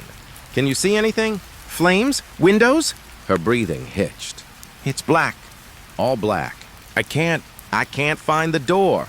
Every instinct told me to send someone, but I had nothing to give them. No street, no neighborhood, no way to trace her. Just a voice wrapped in static. I lowered my own voice, steady but calm. You're doing really good, Lily. Just stay with me. Can you tell me how old you are? 7. Her words broke something in me. 7. A little girl alone in the dark, saying her house was burning. All right, I said, trying to hide the shake in my throat. 7, that's very brave of you calling for help, but even as I said it, something inside me twisted, because I realized she never said she called me. I just assumed. Lily, I asked carefully, did you dial 911 yourself? Silence. The faint sound of crackling returned. Not fire, not really. More like a recording of fire. Something shallow, tinny, wrong. Finally, her voice came back, softer than before. The phone was already ringing. The hairs rose on my arms. What do you mean it was already ringing? I just picked it up, she whispered. It was calling me. The pen slipped from my hand. I stared at the desk, at the glowing line still connected. My mouth felt dry. Lily, I said slowly, where is the phone you're using right now? She coughed, weak, tired. Downstairs. Her voice grew faint, like she was moving away from the receiver. But I don't want to go back down there. It's too hot. A chill ran down my spine, because she had just said she was lying down, too weak to move. But now, she sounded like she was standing, wandering. Lily, I pressed. Stay near the phone, all right? Don't go anywhere. But the sound shifted. The static hiss grew louder, swelling like a tide. Her voice stretched thin inside it. I don't think I can stay. It's burning. It's burning everywhere. And then, almost too quiet to hear, she whispered, it's burning here too. The line cut out. Just silence. I sat frozen at my desk, headset still pressed to my ear. The line showed disconnected. No trace left in the system. I ran a check for fires. Nothing. Every district was clear. No smoke reported anywhere in the county. But the smell, that was real. Faint at first, then stronger. A bitter, acrid stench crawling through the dispatch office. Smoke that shouldn't exist. I pulled the headset off, my chest tightening. I walked the room, checked the hall, the break room, even stepped outside into the night air. Everything was quiet, empty, no fire. When I came back, the smell was gone. The line was dark, and I was left with the echo of her voice in my head, a little girl whispering through smoke that didn't exist. It's burning. The rest of the night, the phone never rang again. But every time I closed my eyes, I could see her. Small, fragile, lost in a black room filling with smoke. And somewhere in the distance, a phone ringing all by itself, waiting for someone else to answer. I thought I was done with it. That first call had shaken me, but when the line went dead and no fire appeared on the map, I told myself it was just a prank. Kids, maybe. Or some crossed wires. That's what I kept repeating as the hours crawled by. But close to midnight, the phone lit up again. Same number. Same unlisted, empty line. My chest tightened. I shouldn't have answered. I knew I shouldn't, but I did. 911? What's your emergency? For a moment, there was only silence. Then a small voice crept through, broken and weak. It's still burning. It was her. Lily. The same little girl. I gripped the desk, my voice steady though my hands were shaking. Lily, can you hear me? Yes. Her voice was thinner now, almost a whisper. I can't see anything. The smoke won't go away. I pushed the panic down and forced myself to focus. All right, Lily, listen to me. You have to stay calm. Are you still in the same place as before? A long pause. Then she said, no, I moved. I frowned. Where are you now? Her breathing was fast, unsteady. I don't know. It's dark. The smoke follows me. The sound on the line grew thicker, heavier, like static pressed into every word. And underneath it, something else. Faint, almost too faint to notice at first. A murmur, like someone talking far away from the receiver. I leaned closer to the headset. Lily, is someone with you? She didn't answer right away. When she did, her voice was trembling. There behind me, The pen in my hand slipped and rolled across the desk. "Who's behind you?" I asked. Her whisper came back sharp, terrified. "The voices!"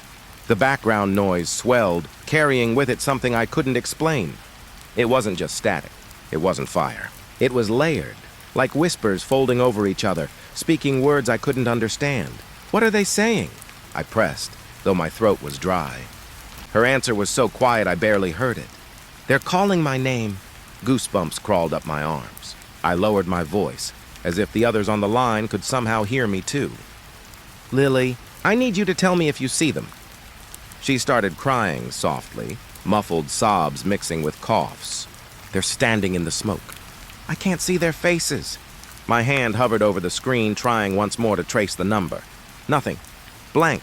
No carrier. No location. "Stay with me," I told her. "Don't turn around. Just stay facing forward, all right?" Her sobs grew sharper. "But they know I hear them." The whispers surged, louder now, bleeding into the headset until they were almost clear. Low, distorted voices dragging through words I couldn't understand, except for one. Over and over, woven through the static, I heard it. "Lily," I shivered. "Can you move away from them?" I asked, my voice almost breaking. "I tried," she said, "but they follow." The crackle in the line deepened. I swore I could hear footsteps in it, slow, dragging steps hidden inside the static, coming closer every time she spoke. Her breathing quickened. "They're closer now." My mind scrambled for logic, anything to cling to. Maybe it was interference, feedback, some twisted radio overlap, but the way she whispered made it hard to believe my own excuses. "What do they want from you, Lily?" I forced myself to ask. Her answer came so soft, so broken, I had to press the headset tight against my ear to catch it. "They want me to go with them." I swallowed hard. No, don't listen to them. Just stay with me. Stay on the line." But she didn't respond. Just her ragged breathing. The distant sound of whispers turning into something harsher, like growls trying to disguise themselves as words. "Lily," I called out. "Talk to me, please." Finally, she spoke again. One of them is smiling. Every hair on my body stood on end. "What do you mean?" Her voice cracked. "He has no mouth, but he's smiling," the line hissed. My pulse hammered in my ears. I couldn't move, couldn't breathe. "Lily, listen to me," I begged. "You have to run. Get away from them." Her crying grew louder, but she didn't say anything else. Just the sound of her breaths, sharp and uneven, as if she were cornered. And then in the background I heard it. A deep guttural tone. Not a whisper. Not a word. Just one long, heavy exhale like something standing too close to the phone, breathing into the line. I froze. "Lily?" I whispered. She gasped. "They know your name, too." My chest caved in on itself. "What?" The static erupted, filling my ears with hissing, whispering, voices layered over voices. And through all of it, faint but certain, I heard my own name being spoken, not hers. Mine. I ripped the headset off, heart slamming against my ribs. But the sound didn't stop. It bled through the speakers, filling the room with that swarm of voices. For a second, I thought I smelled it again. That bitter, acrid smoke curling through the room. I forced the headset back on, my voice trembling. "Lily, stay with me. Tell me where you are. Please, just tell me where you are." The whispers cut off. Her voice came back, barely audible. "I don't want to go with them." "Then don't," I told her, desperate. "Stay with me. Don't listen to them." There was silence. A long, suffocating silence. And then she whispered something that still rings in my head. "But what if they're already here?" The line snapped to dead air.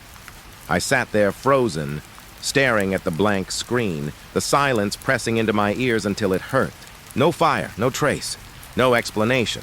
Just the echo of a child's voice, and the sense that I wasn't alone in that empty dispatch room. I don't know how to explain what happened that night. Even now, my hands shake when I think about it. The call came in just after midnight. I was already on edge. We'd had the child's calls earlier, her voice tight, whispering about smoke, about strangers behind her. Dispatchers aren't supposed to get rattled. You hear things, strange things all the time. But this was different. This felt real, too real. When I sent responders to the address she gave, something in me already knew it wasn't going to make sense.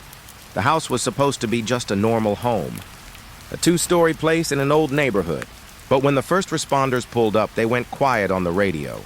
Unit 4 on scene, one of them said, his voice flat, like he wasn't sure he should even be speaking. Address confirmed. But this place looks wrong. I leaned forward in my chair, gripping the edge of the desk. What do you mean wrong? Static. Then another voice came through, shaky. Dispatch. This house looks abandoned. Boarded windows, no lights. Looks like it hasn't been lived in for years. I froze. That couldn't be right. The girl gave this exact address. She sounded so sure. And if she wasn't inside, if she wasn't even near there, then where was she? I tried to keep my voice steady. Unit 4, confirm the number on the house. Silence stretched for too long. My headset buzzed faintly with static. Then, confirmed, number matches. My chest tightened. I wanted to believe it was a mistake. Maybe the girl read the number wrong. Maybe she panicked. But something about the responder's tone. It didn't sound like confusion. It sounded like fear. They circled the house, describing what they saw. Peeling paint, rotted porch steps, weeds waist high. No tire tracks in the driveway, no footprints in the dirt. Just stillness, as if no one had set foot there in decades. And yet, there was something else. Dispatch? Another responder said quietly. Front door's not locked. I didn't even realize I was holding my breath until I let it out. Sharp and shaky. Do not enter until backup arrives, I said. My voice cracked and I prayed they didn't notice. But of course they did. Dispatch. We hear something. The line went dead silent. Then faintly through the background hiss of the radio, I heard it too. A soft creak. Wood bending under weight. Footsteps. They weren't supposed to go in. But I think the silence pulled them forward, the same way it held me to the desk, staring at the empty glow of the screen. The responders' voices came in, hushed, uneven. We're inside. Every word sank into me like ice. They described what they saw in clipped sentences. Dust thick in the air, coating everything. Wallpaper peeling in long strips. Broken glass crunching under their boots. Furniture draped with moldy sheets. A smell that none of them could place. Something sweet but rotten at the same time. And then, the phone. Dispatch, there's a phone in here. I frowned. A phone? It's old. Rotary dial, sitting on a small table by the wall. Looks like it hasn't been touched in years. My pulse picked up. What's wrong with it? I asked. The responder hesitated. It's ringing. I couldn't breathe. I wanted to tell them to get out, to leave everything behind and walk out into the night, but my throat locked up. And then, I heard the ringing too. Not through the radio. Through my headset, the exact same sound. Sharp, hollow, endless. The responder picked it up. I heard the creak of the receiver, the static as he pressed it to his ear. Then, he froze. Dispatch, it's her. The blood drained from my face. What do you mean it's her? I asked, my voice breaking. He didn't answer at first. Just silence. I thought the line had cut out. But then he spoke, and his words barely held together. It's the same girl. Same voice. She's saying the same things she told you. About the smoke.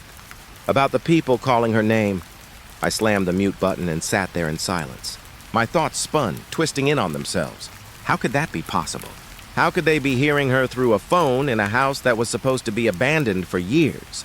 When I came back on the line, I whispered, "What else is she saying?" His answer was worse than I could have imagined. "She says she's downstairs." My stomach turned. They found the basement door. They described it like they were seeing something alive. Hinges rusted, door swollen from moisture, handle cold to the touch. The air down there reeked of mildew and earth. When they went down, the radio grew weaker, their voices cutting in and out. And then, nothing. The line snapped silent. I tried calling them over and over. No reply. For a long time I sat there, headset pressed so tight to my ear it hurt, staring at the dead screen, hoping, waiting. Finally, one voice came through. Barely audible. "Dispatch." It was broken, hoarse, like the speaker's throat had been torn raw. "Get out." And then the line went dead for good. No screaming, no crashing, just a final click. I never heard from them again. The house was sealed off after that night. Reports said it was dangerous, structurally unsound. They claimed the responders must have gotten trapped inside when it collapsed. That's what they told the families. That's the official record. But I know better. I still hear the ringing sometimes. Not just in my head, but through the line, faint and steady. And every time, I imagine her voice on the other end, whispering through the static, waiting for someone to answer. And I know one night soon, I will. I used to tell myself I could handle anything. That's what this job demands. You hear the worst moments of people's lives through a headset. Accidents, break-ins, panic attacks, deaths. You tell yourself you're just the line between them and help. Just a voice. Just calm words, but the girls' calls, they didn't feel like calls. They felt like something reaching for me, pulling me closer, bit by bit. By the fourth night, I was already fraying. My eyes burned from no sleep, my chest tight from waiting. And then, she called again. The sound of her voice made every hair on my body stand up. "Hello?" she whispered. Her voice was thinner than before, like she was running out of air. I swallowed hard. "I'm here. I hear you. Tell me what's happening." Her breath rattled, sharp and uneven. "It's still burning." My hand tightened around the pen on my desk until it cracked. I glanced at the screen. The number was the same as before. Unlisted, impossible to trace. Every time it came up like a blank shadow. "What do you see?" I asked, softer now. She coughed, a wet, choking sound. Then silence. For a long stretch, all I heard was static. Then her voice again, barely a thread. "They're closer now." I closed my eyes. "Who's closer?" Her whisper came sharp, urgent. "The people in the smoke. They're calling me again." I gripped the mic so tight my knuckles burned. "Stay on the line. Don't move. Help is coming." But there was no help. Not anymore. Not after what happened at that house.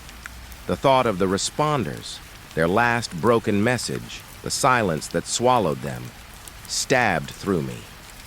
I couldn't send anyone back there. Not after what we'd already lost. "Where are you?" I asked, forcing my voice calm, though I felt like I was drowning. She didn't answer at first. Then, faintly, "Basement." The word dragged a chill straight down my spine.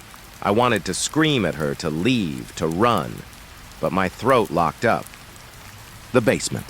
Always the basement. Her breathing grew faster, shallow gasps pressed into the receiver. "They're here." "What do you mean they're here?" "They're standing in the smoke," she whispered. "They know my name. They keep saying it." I pressed my fist to my forehead. This wasn't supposed to be happening. This wasn't supposed to be real. The line popped, static rising and falling like waves. And then, so faint I almost missed it, I heard voices. Not hers. Deeper, layered. Chanting her name over and over, I yanked the headset away, heart hammering in my throat. But even then, even with the headset lying on the desk, I swear I could still hear it. I put it back on, hands shaking. "Listen to me. Stay with me. You're not alone. Just keep talking to me." She started to cry, soft and broken. "I can't breathe. The smoke's inside now. It's filling me up. Fight it," I begged. "Please, just fight it." Her crying turned to coughing, deep, racking coughs that cut through me. Then suddenly her tone shifted. Flat. Hollow. "They're saying your name now." My chest froze. I couldn't speak. Couldn't breathe. The silence between us stretched until I thought I'd lose my mind. Finally, I forced the words out. What are they saying?" The line hissed. And then I heard it. My name, spoken in that same chorus of voices, rising from her end of the line like a tide. I ripped the headset off again, but it didn't matter. I still heard it. The sound wasn't in the line anymore. It was in the room, around me. Inside me, the girl screamed. It was the kind of scream that tears through everything, through the static, through the walls, through bone and blood. Not a scream of fear, a scream of finality, like something had torn her apart. And then silence, the line cut. Dead. The screen went black. I sat there in the dark, my breath caught in my throat, waiting for it to ring again. But it didn't. It never did. That was the last time I heard her voice. The records show nothing. No missing child, no fire reported. No evidence of any of it. The house still sits there at the end of that street, boarded up, abandoned, rotting into the dirt. But I know she was real, because sometimes in the dead of night, I hear the echo of her scream. Not through the headset, not from the phone, inside me, like she never stopped screaming, and maybe she never will. There are certain calls that never leave you. They linger long after you've hung up, clinging to you like smoke. You hear them when you're brushing your teeth, when you're trying to fall asleep, even in the silence of your car when the engine's off. For me, it's her voice. It started the same way as any other shift. Midnight, the hum of the fluorescent lights above me. A stale cup of coffee that had gone cold hours ago. Then the line lit up. I pressed the headset close and said my usual, 911, what's your emergency? At first, all I heard was static. Just a hiss, faint and broken, like someone whispering through a storm. I almost thought it was a prank call, but then I heard it. Her voice. Please, help me. It was a girl, young, weak. Her words dragged like they were too heavy to push out. My stomach dropped. Okay, I'm here. What's happening? Can you tell me your name? She didn't answer that. She just sobbed, quiet and broken. Then she whispered, I'm trapped. I'm trapped in the wreck again. The wreck again. I felt my hand tighten around the mic. You're trapped in a car? Is that what you're saying? Yes, she said. The glass is everywhere. I can't move. My legs, they're stuck. I scribbled notes, even though I had nothing real to put down. The call ID showed nothing. No number, no location. Just a blank line staring back at me. Listen to me, I said, steadying my voice. Stay calm. I need to know where you are. Can you look around? Do you see any signs, any lights? Silence. Then her voice again, smaller. I don't know. It's so dark. It smells like smoke. I could hear her breath hitch, sharp and fast, like panic was clawing up her throat. I tried again. How long ago was the crash? That's when her tone shifted. Again, she said, almost to herself. It's happening again. I frowned. What do you mean again? Her breathing grew ragged. It already happened. I remember it. But I'm here now. I'm still here. The room felt colder. I rubbed my arms even though the air conditioning hadn't changed. Listen, I said carefully. We're going to get through this. You're not alone. Her voice cracked into a scream. I am alone. They left me here. They all left me. The sound of it shot through me. Not just fear, desperation, a wound too deep to close. Then came a sound behind her words. Metal groaning, glass crunching under weight. A car door maybe, twisted and warped. I pressed my headset tighter. Are you hearing the crash right now? Yes, her voice was shaking. It keeps happening. Over and over. I can't get out. I can't wake up. The words hit me like ice. She didn't sound confused. She sounded certain. Stay with me, I said quickly. Tell me what you see. She coughed hard, wet. Then between breaths, there's blood on the window. My hands are bleeding. I can't move. It hurts. I bit my lip until I tasted iron. This wasn't right. Calls don't come in like this. Not from nowhere. Not repeating the past. Still, I had to keep her talking. What's your name? Can you tell me?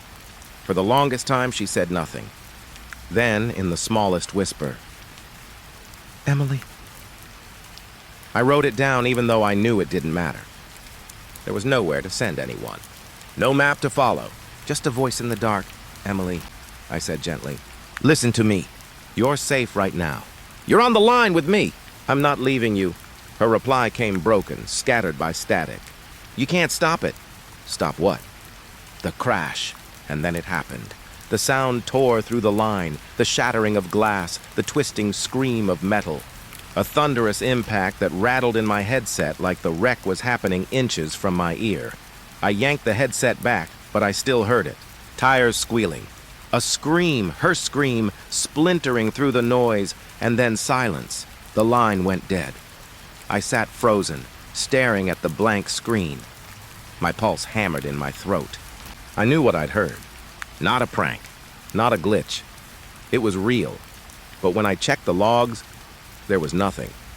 No incoming call, no record of the number, just silence where her voice should have been. I thought it would end there, that I could shake it off. like the hundreds of other calls that left scars but eventually faded. But Emily didn't fade, because the next night, she called again, her voice the same whisper, the same desperate plea. Please, help me. I'm trapped in the wreck again, and I realized, with a kind of cold horror I can't explain, that for her, it never ended. She was still there, and somehow, she had found me.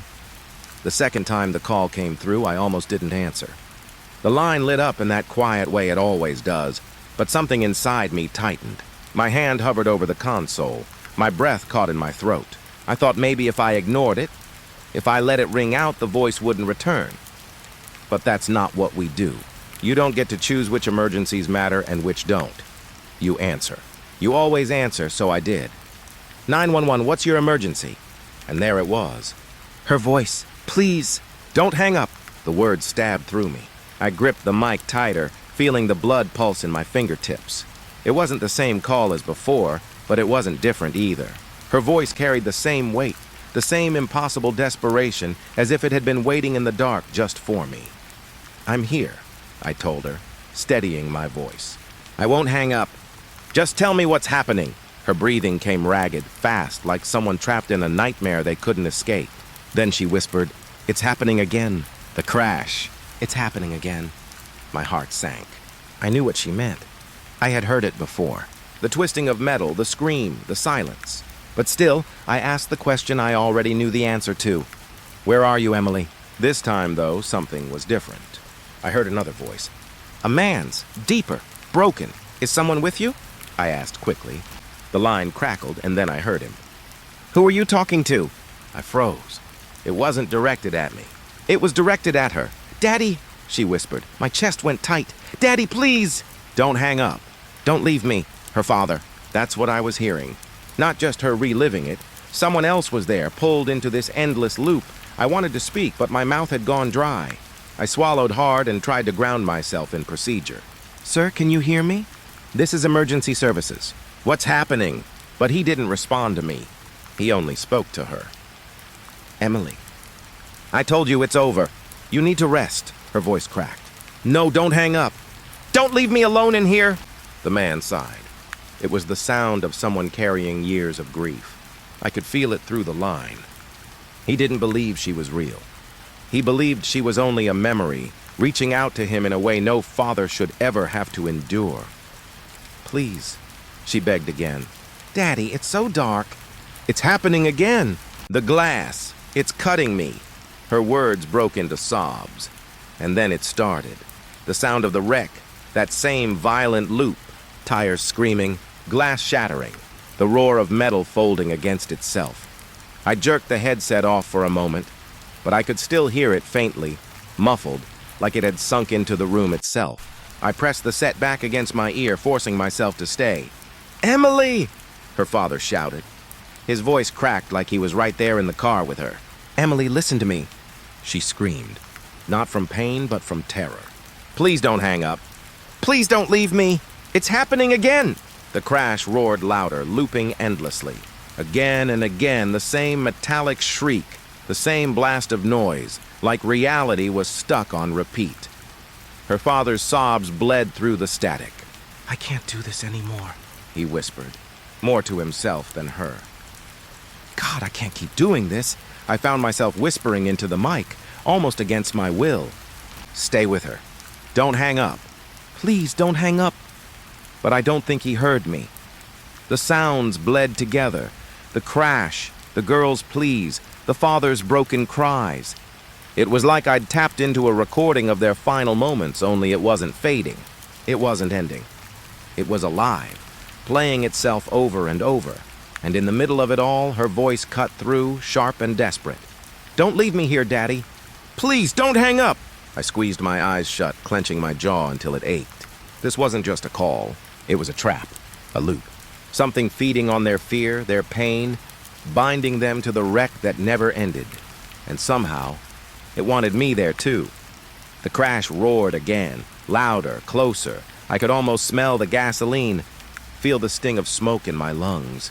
Her father's voice broke down into whispers. I'm sorry, baby. I'm so sorry. Her sobs turned to screams. Don't hang up, please! Don't hang up! Then, silence. The line went dead, but the silence wasn't clean. It wasn't peace. It was heavy, suffocating, like the pause between thunder and lightning. I sat frozen, headset still pressed against my ear, even though there was nothing left to hear, nothing but the echo of her words. Please don't hang up. When I checked the logs, the same thing stared back at me. No record of a call. No number. Nothing. It wasn't possible. A voice can't come from nowhere. A loop of death can't reach across years, dragging a father back into the wreck with his daughter. And yet, I'd heard it. I'd felt it. It wasn't just Emily who was trapped. It was him too. And now, I couldn't shake the feeling that if I kept answering, if I kept listening, it would be me next. Because some part of me knew. Emily wouldn't stop calling, not until someone stayed with her forever. The night shift has its own kind of silence. Not the peaceful kind, like when you step outside into cool air and everything feels calm. No. This silence is heavy, the kind that presses down on your chest. Even when the phones aren't ringing, there's this low hum from the monitors, the faint buzz of fluorescent lights overhead, and the ticking of the wall clock that you eventually stop hearing. Until you do. That's when you realize how alone you really are. I'd been working nights as a dispatcher for years, so you'd think I'd be used to it by now. But there are nights that crawl under your skin. Nights that remind you this job doesn't just deal with emergencies, it deals with echoes. It started around 2 a.m. I was logging call summaries into the system, the same routine I'd done thousands of times before. Type the notes, check the codes, file them away. Most of it never leaves the archive, but we keep it anyway. Records matter. That's when I noticed something strange. The list of active calls on my screen refreshed. I only had one line open, but 3 more appeared underneath it. They weren't new. The timestamp said the calls were from 10 years ago. At first, I thought it was a glitch. Our software is old, patched together so many times it barely runs. But the thing that froze me wasn't the year. It was the status. Each one was marked active. I leaned closer to the screen, trying to make sense of it. The dates were burned into the log. March 14th, 2015. March 14th, 2015. March 14th, 2015. Same day, different times. And next to them, in bold red text, the word that shouldn't have been there, active. The system doesn't label calls that way. You either log them, close them, or mark them unresolved. Active only shows if the line is still open. And there was no way a call could still be open after 10 years. I scrolled down. The case notes were there, but they didn't make sense either. Short lines, broken sentences, like whoever wrote them couldn't keep up. Female voice, crying, repeating same words, no trace online, advised to hold, lost signal, that was all it said. No closure, no follow-up, just fragments. My throat tightened. I knew better than to get wrapped up in old records, but curiosity is dangerous at that hour, when your mind is soft from lack of sleep. I clicked one of the entries. The screen flickered. For a second, I thought it had crashed, but then a sound slipped through my headset. Breathing. Slow, uneven breathing. I froze in my chair, pulse hammering. I hadn't patched into any call. I hadn't even hit connect. But someone was there. Hello? My own voice came out thinner than I meant it to. The breathing quickened, like whoever was on the other side had been waiting for me. Then faintly a voice whispered, "Is anyone there?" It was a girl, young. Her tone was raw, cracked by tears. My first instinct was to glance at the console, but no line was blinking. No call was active. I shouldn't have been hearing anything. "Yes," I whispered back, before I could stop myself. "I'm here. What's your name?" A long pause. Static shivered through the headset, and then, "Emily." The name hit harder than it should have. Simple, plain. But the way she said it carried weight, like she hadn't spoken it in years. "Emily, are you safe?" Another pause. Then, in the faintest voice, "It's still happening." The hair on my arms rose. "What's happening?"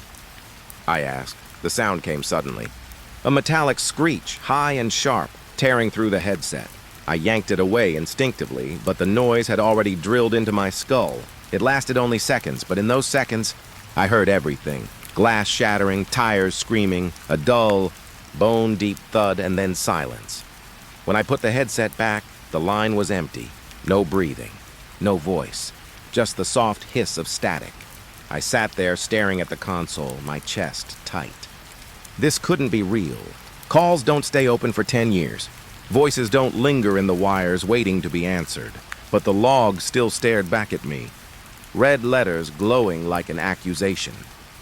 Active. My hands shook as I typed notes into the system, even though I knew they wouldn't matter. Even though some part of me understood this wasn't something the system could explain, I should have closed the entry.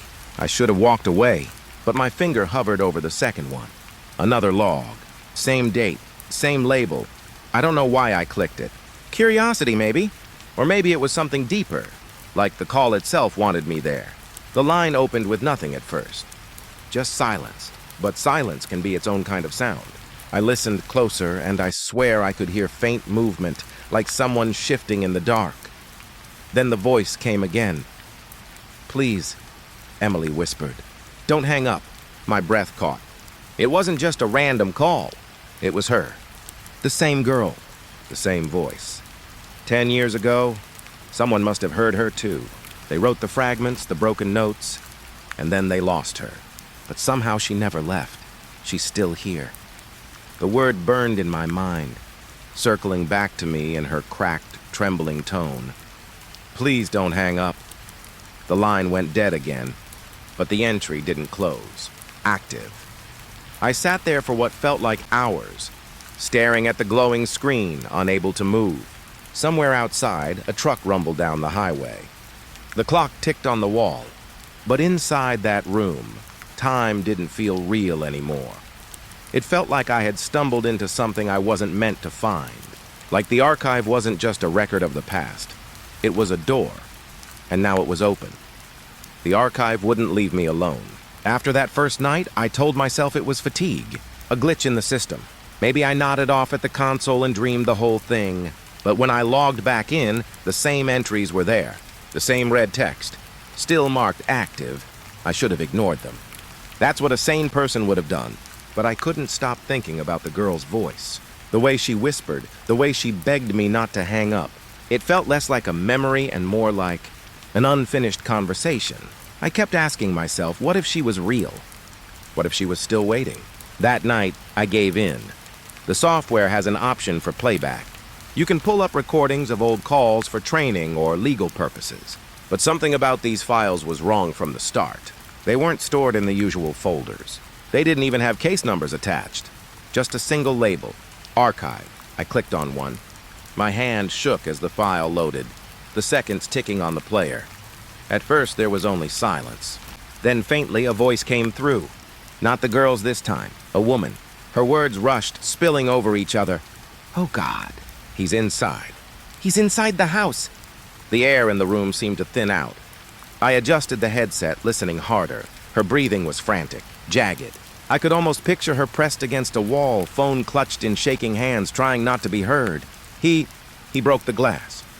"I can hear him." "Oh, God, please!" I froze. This wasn't like training material. This wasn't scripted. There was no calm operator voice on the other end guiding her. No record of standard questions being asked. Just raw terror pouring straight into my ears. "Where are you?" I whispered, like she could hear me through the recording. The woman's voice cracked. "He's upstairs. I can hear him moving. Don't let him find me. Please, don't let him find me." I swallowed hard, bile rising in my throat. It felt wrong, like I wasn't just listening to the past, but intruding on it, like she knew I was there. The creak of floorboards echoed faintly in the background of the recording. A sound so sharp, so distinct, I found myself glancing up at the ceiling above me.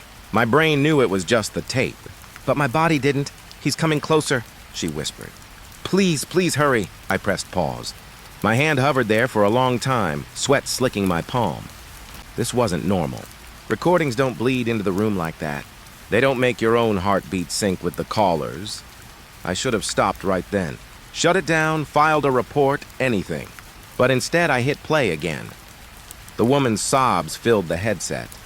"I can see his shadow under the door." I gripped the edge of the console so hard my knuckles turned white. For a moment, everything on the line went still. Just her shallow breaths, just the faint hum of the line, then a sound I'll never forget. A low, dragging scrape. Like a blade sliding across wood. The woman's voice broke into a strangled cry. He knows I'm here. Something heavy slammed against the door. Once, twice. Her scream tore through the headset. So sharp it rattled me to the core. And then, nothing. The recording ended abruptly. Cutting off mid-sound, I ripped the headset off, my chest heaving. The office felt colder than it had a moment before.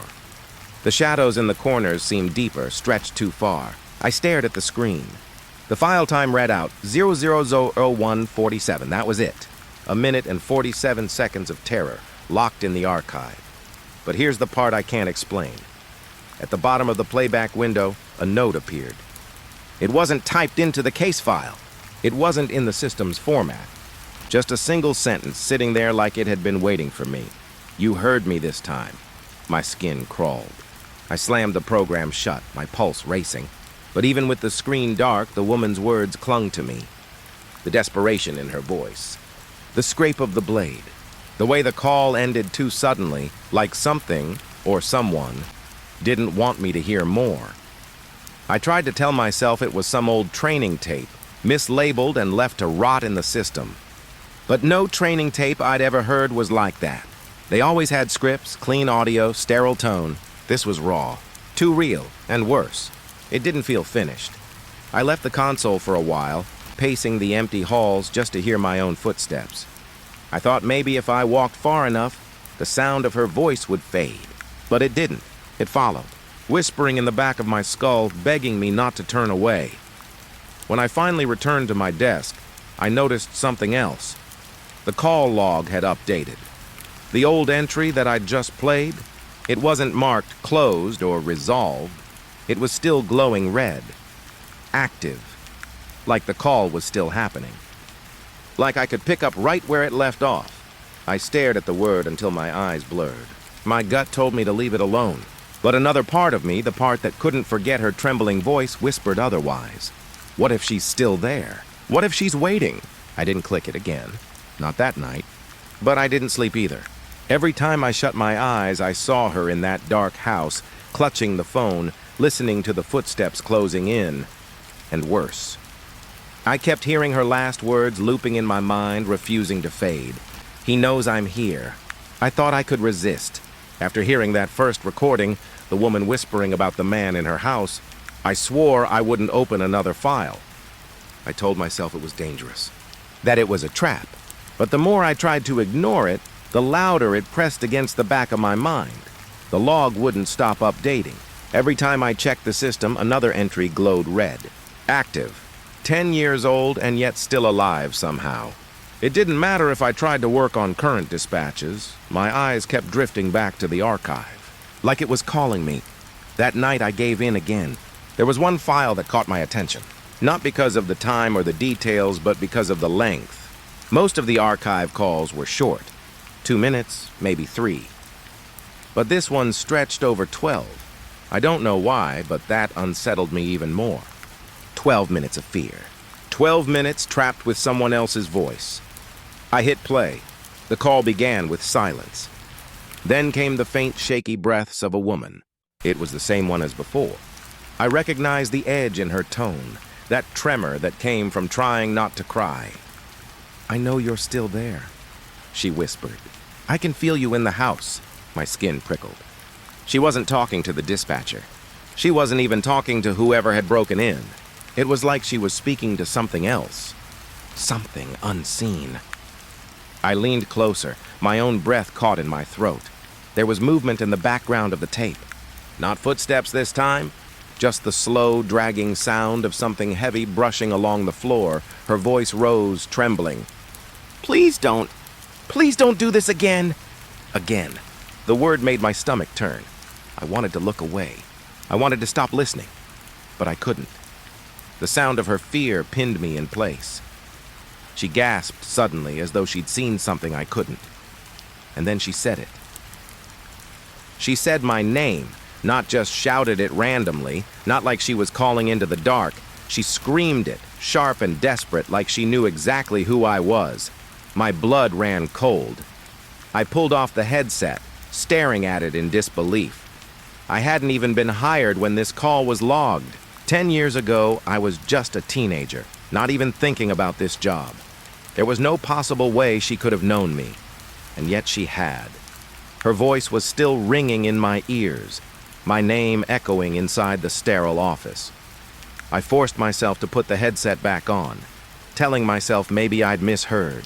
Maybe it was static. Maybe it was just coincidence. But no. There it was again. She whispered my name this time, whispered it like a warning, and then she added 2 words that nearly stopped my heart. Behind you. I froze in my chair.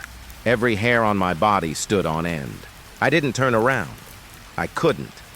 My whole body locked up, my muscles straining, my breath shallow.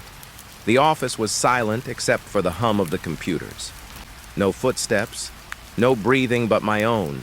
Still, I couldn't shake the feeling that if I moved, if I even twitched, something would be waiting for me. On the tape, the woman sobbed. "Don't let him touch me. Please, I don't want to go." Her voice cut deep, raw, and broken. A sound followed. Something sharp dragging along the walls of her house, metal against plaster, and then she screamed again. Not in fear this time, but in pain. I couldn't stop shaking. My mind spun in circles, trying to make sense of it. How could she know my name? How could she warn me about something that wasn't even there, unless the recording wasn't just the past? Unless it was bleeding into now. I sat frozen for what felt like forever. Every time I worked up the courage to glance behind me, the words rang in my head. "Behind you." Finally, I snapped. I turned, quick and sharp, ready to face whatever was waiting. But there was nothing. Just the empty rows of cubicles, the glow of a lone monitor 2 desks over. I exhaled shakily, a hollow laugh slipping out. Relief, but only for a second. Because when I turned back to the console, I realized something had changed. The playback bar had kept moving while I wasn't listening, and the voice on the other end wasn't hers anymore. It was a man's voice now, low, gravelly, like it was buried deep beneath the static. "You shouldn't be here," it said. I ripped the headset off again, my pulse hammering in my ears. The words still clung to me as if they'd been spoken right into the room instead of through old audio. The screen flickered. For a second, I swear I saw text appear on the log right beneath the entry I was playing. 4 words, "Turn around.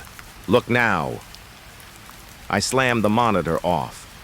The room went dark, except for the dim emergency light above. I sat there, chest heaving, waiting for something to happen, for a shadow to move, for a whisper to slip through the air, but nothing came. Still, I couldn't shake the weight of the silence. It didn't feel like relief. It felt like waiting. I don't know how long I stayed there, staring into the dark, but I know this. The voice was right. I shouldn't be here. And yet, the next time I log in, I know I'll look again. Because it's not just fear anymore. It's something worse. It's the feeling that she's waiting for me to listen. And I think if I ignore her, if I stop before the call finishes, something far worse will happen. The line isn't dead. It never was.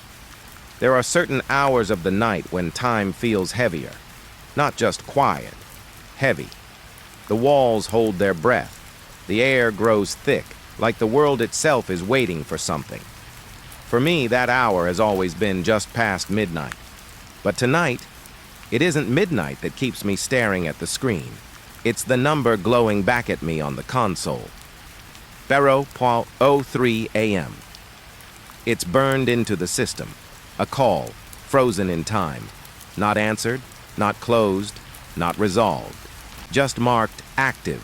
And what makes it worse is that it isn't just one entry. There are dozens of logs, each one stamped the same way, each one a year apart. Different years, same exact minute, same exact second. AM. The first time I saw it, I thought it was a glitch.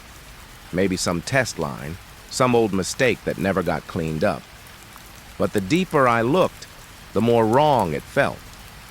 The addresses listed beside the entries didn't exist anymore. Whole streets gone, houses burned down, names erased, and still, like clockwork, the call returned every single year. I didn't want to believe it. I tried to laugh it off like some urban legend buried in the archives of a dispatch center. But when you sit here night after night, you notice the patterns. You notice the rules the world doesn't like to admit it follows. And tonight, as the clock clicked past midnight and began its slow climb toward 80803, I couldn't take my eyes off the screen. I told myself I wouldn't answer. If it came in, I'd let it ring. I'd let the system record it on its own, file it away like the others. That's what the smart thing would be. But I've never been very smart about these things. The digital clock flipped to EYO3, and before I could even exhale, the console lit up. The phone buzzed against the desk, steady and sharp, as if nothing about it was unusual at all. My hand shook when I picked it up. 911, I said. What's your emergency? At first, there was nothing, just static. Faint but steady, like the sound of an old radio caught between stations. Then, through the static, I heard breathing, shallow, uneven. Hello? I asked. Can you hear me? A pause. Then the breathing grew louder, closer. Who is this? I pressed, my throat tightening. What's happening? Do you need help? And then, a voice. It was a woman. Broken, trembling, whispering like someone might hear her if she spoke too loud. He's in the house, she said. My chest clenched. The words were simple, almost ordinary, but they carried something I can't explain. Not fear, something heavier, like resignation. I swallowed hard, forcing myself to respond the way I was trained. Ma'am, I need you to stay calm. Can you tell me your address? Silence. Only that uneven breathing. Ma'am, I repeated, where are you right now? The line crackled, and the voice came back, softer this time. It doesn't matter. I froze. What do you mean it doesn't matter? I asked. She didn't answer me. Instead, I heard a sound in the background. Slow, dragging steps, not hers, heavier, pacing across a floor. The air in my office turned cold. I gripped the phone tighter. Ma'am, are you in danger? Her breath quickened, and I could hear the tears caught in her throat. He comes every year, she whispered. Every year, at the same time. No one believes me. No one ever helps. The words sank into me like ice water every year, the same time. 0003. I opened the log again with my free hand, scrolling through the years. The same entry, the same timestamp. Was it her every single time? Please, she said. Please don't hang up. My heart pounded. I won't, I told her. I promise I won't hang up. Tell me your name. She didn't answer. The footsteps behind her grew louder, sharper, until I could hear wood creak beneath the weight of whoever, or whatever, was moving through her house. Then suddenly the line cleared. No static, no distortion, just crystal clarity. And I heard it. A man's voice. Deep. Slow. Dragging each word out like he was savoring them. You shouldn't be here. My mouth went dry. He wasn't talking to her. He was talking to me. I felt it in my bones. The woman sobbed quietly. He's found me. My training screamed at me to trace the call, to log every detail, but my hands wouldn't move. I sat frozen, my ear pressed against the phone, listening like a child afraid to breathe in the dark. Don't come back, the man whispered. The line erupted in static so loud I had to rip the headset away. The sound rattled through the room, filling the empty office with white noise that felt alive, like it was clawing at the walls. And then, silence. I sat in the dark, my hand trembling so badly I could hardly set the phone down. The console screen updated on its own. The call was marked, not closed, not incomplete, just active, like it always had been. I stared at it for what felt like hours. My thoughts kept looping. The voice, the footsteps, the way the woman begged me not to hang up, and the worst part wasn't her fear. It wasn't even his voice. It was the way he said it. You shouldn't be here. Not in her house. Not in her story. He meant me. Right here, sitting in this chair. I don't know what I'm supposed to do. If the call comes again tomorrow or next year, I know I'll answer. Because now I'm tangled in it. The line doesn't forget. And I think the more I listen, the closer it gets. Tonight it was E003. Next year, maybe it won't wait that long. Maybe it won't wait at all. There's a strange kind of silence that lives in the dispatch center at night. Not peaceful silence, not calm. It's the kind of silence that presses against your skin, the kind that makes you hear things that aren't really there. I've worked this job long enough to know the building has its own noises. The hum of the computers, the low buzz of the fluorescent lights, the whir of the old air vents. I know every sound by heart. But tonight, as I sat there staring at the console, I heard something I couldn't explain. Footsteps, faint, slow, deliberate. Not from the speakers, not from the recordings, from the building itself. At first, I told myself it was just the pipes, or maybe the building settling in the cool night air.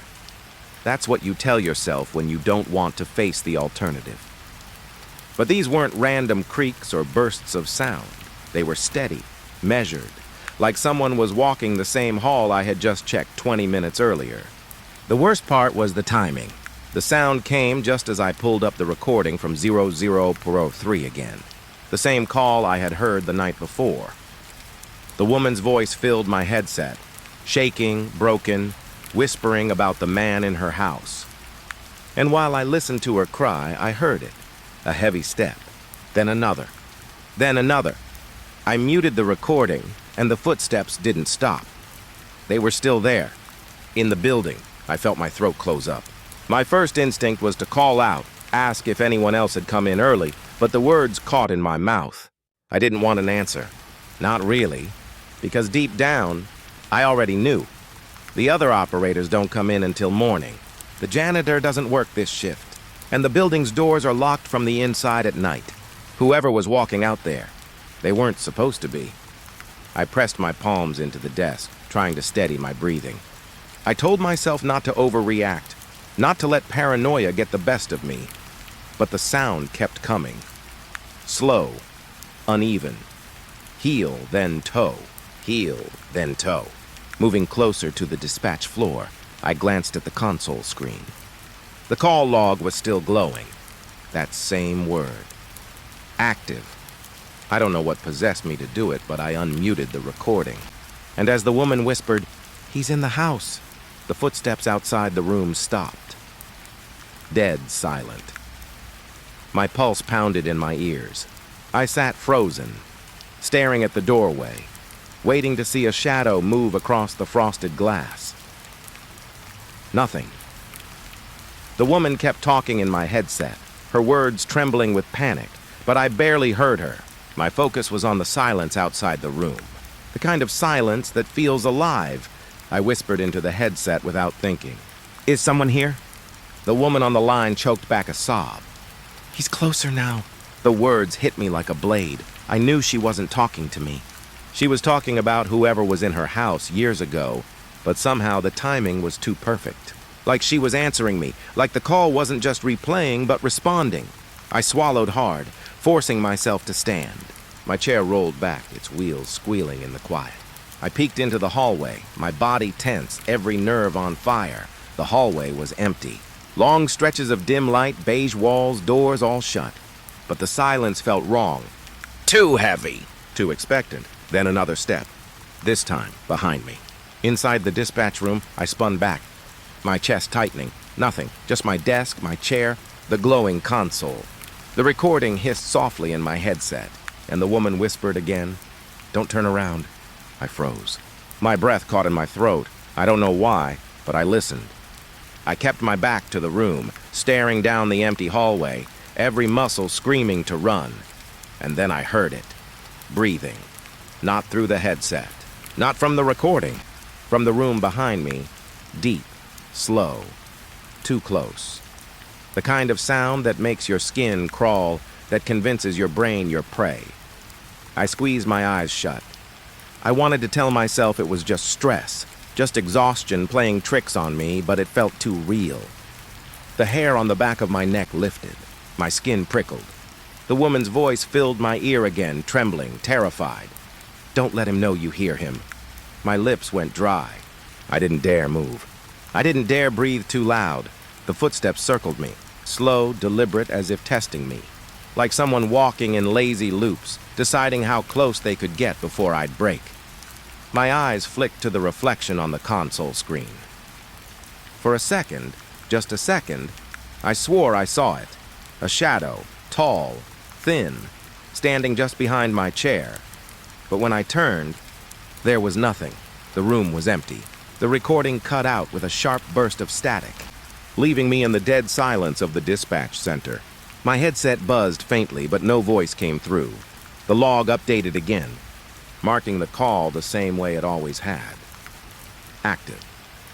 I pulled the headset off, my hand shaking so hard it nearly slipped from my grip. My chest heaved with shallow breaths as I scanned the room, searching for something, anything, that would prove what I just heard wasn't real. But the silence mocked me. I should have gone home. I should have left the building and never looked back. But I couldn't. Something about that word on the screen held me in place. Active. It didn't feel like a status anymore. It felt like a warning. And in that silence, I realized something that chilled me more than the footsteps, more than the breathing, more than the woman's voice whispering in my ear. I wasn't alone in dispatch anymore, and whatever else was here with me, it didn't want me to leave. I used to think silence was the scariest part of this job. The moments between calls, the stillness of the building at night, the long hours where nothing happened except the sound of my own breathing and the low hum of the machines. But I was wrong. It isn't silence that kills you. It's when the silence starts speaking back. The calls had been circling me for nights now. Old logs, old recordings. Voices that should have been sealed away years ago, frozen in time like insects trapped in amber. But they weren't frozen. They were active, moving, shifting, and somehow they knew me. I told myself I wouldn't play it again. That I'd lock the file, shove the console away, and let the whole thing rot inside the archive where it belonged. But curiosity is a disease, and it got me again. The log flashed at 003 like it always did. The same call, the same marking, active, and my hand moved on its own. I hit play. The woman's voice poured into my headset, breathless, shaking. "He's in the house. He's in the house. Oh God, please." I knew every syllable by now. I could mouth along with her like some sick chorus. But tonight something was different. The static shifted. The background noise didn't sound the same. And then I heard it. A voice cutting through, not hers, not the man she cried about. My own name, whispered, drawn out like a secret. I froze. I don't even remember breathing. I just sat there, my headset pressing tight against my ears, waiting for it to come again. And it did. This time softer, sharper, almost inside my head instead of through the speakers. I yanked the headset off, my heart hammering. The room was empty. The monitors glowed. The fans whirred, but I knew what I'd heard, my name. The console screen flickered. For the first time since I'd been staring at it, the log didn't just sit there glowing that one cursed word. A new line scrawled itself across the display. One I didn't type. One no system was supposed to show, "Answer me." I felt my throat close up.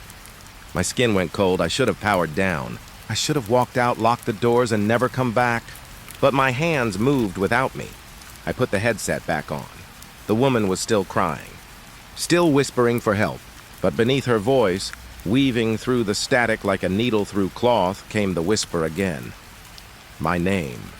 This time, it wasn't a stranger's voice. It was my own. It was me. I gripped the edge of the desk so hard my knuckles ached.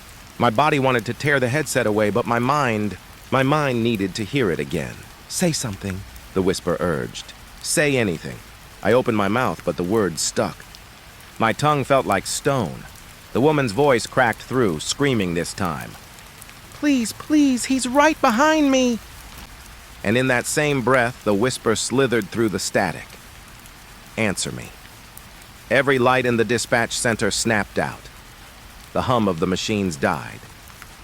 The air vents fell silent. I was swallowed whole by darkness. The only thing left alive was the call. Her sobs. My name. That awful whisper asking again and again for me to respond. The headset dug into my skull, the sound pressing closer, until I swore it wasn't coming from the earpiece anymore. It was inside me, crawling under my skin. I tried to stand, but the darkness felt thick, like moving through water. My knees hit the edge of the desk, sending pain up my leg, but I barely noticed. All I could hear was that single phrase. Over and over, building, echoing, answer me, answer me, answer me, I whispered. What do you want? The static hissed like a sharp intake of breath, and then everything stopped. Her crying, the footsteps, the breathing, the whisper, all of it. The silence was worse than the noise, worse than anything I couldn't see. I couldn't breathe. I couldn't think. Then, soft, low, right against my ear, like lips brushing the shell of it, came my voice again. You already know. I spun around, blind in the dark, but there was nothing. Just endless black. The screen flickered once, casting a pale glow across the room. Enough for me to see the console again. One word blinked back at me. The log no longer said active, it said connected. My stomach dropped. My hands trembled against the desk. Connected to what? To who? I pulled the headset off and threw it across the room. It landed with a dull thud, but the sound didn't matter. The voice was still there, not in the headset, not in the speakers. In the room with me, the whisper crawled from the corners, circling me, bouncing inside my skull. My own name, stretched thin, cracking at the edges like something rotten trying to wear my skin.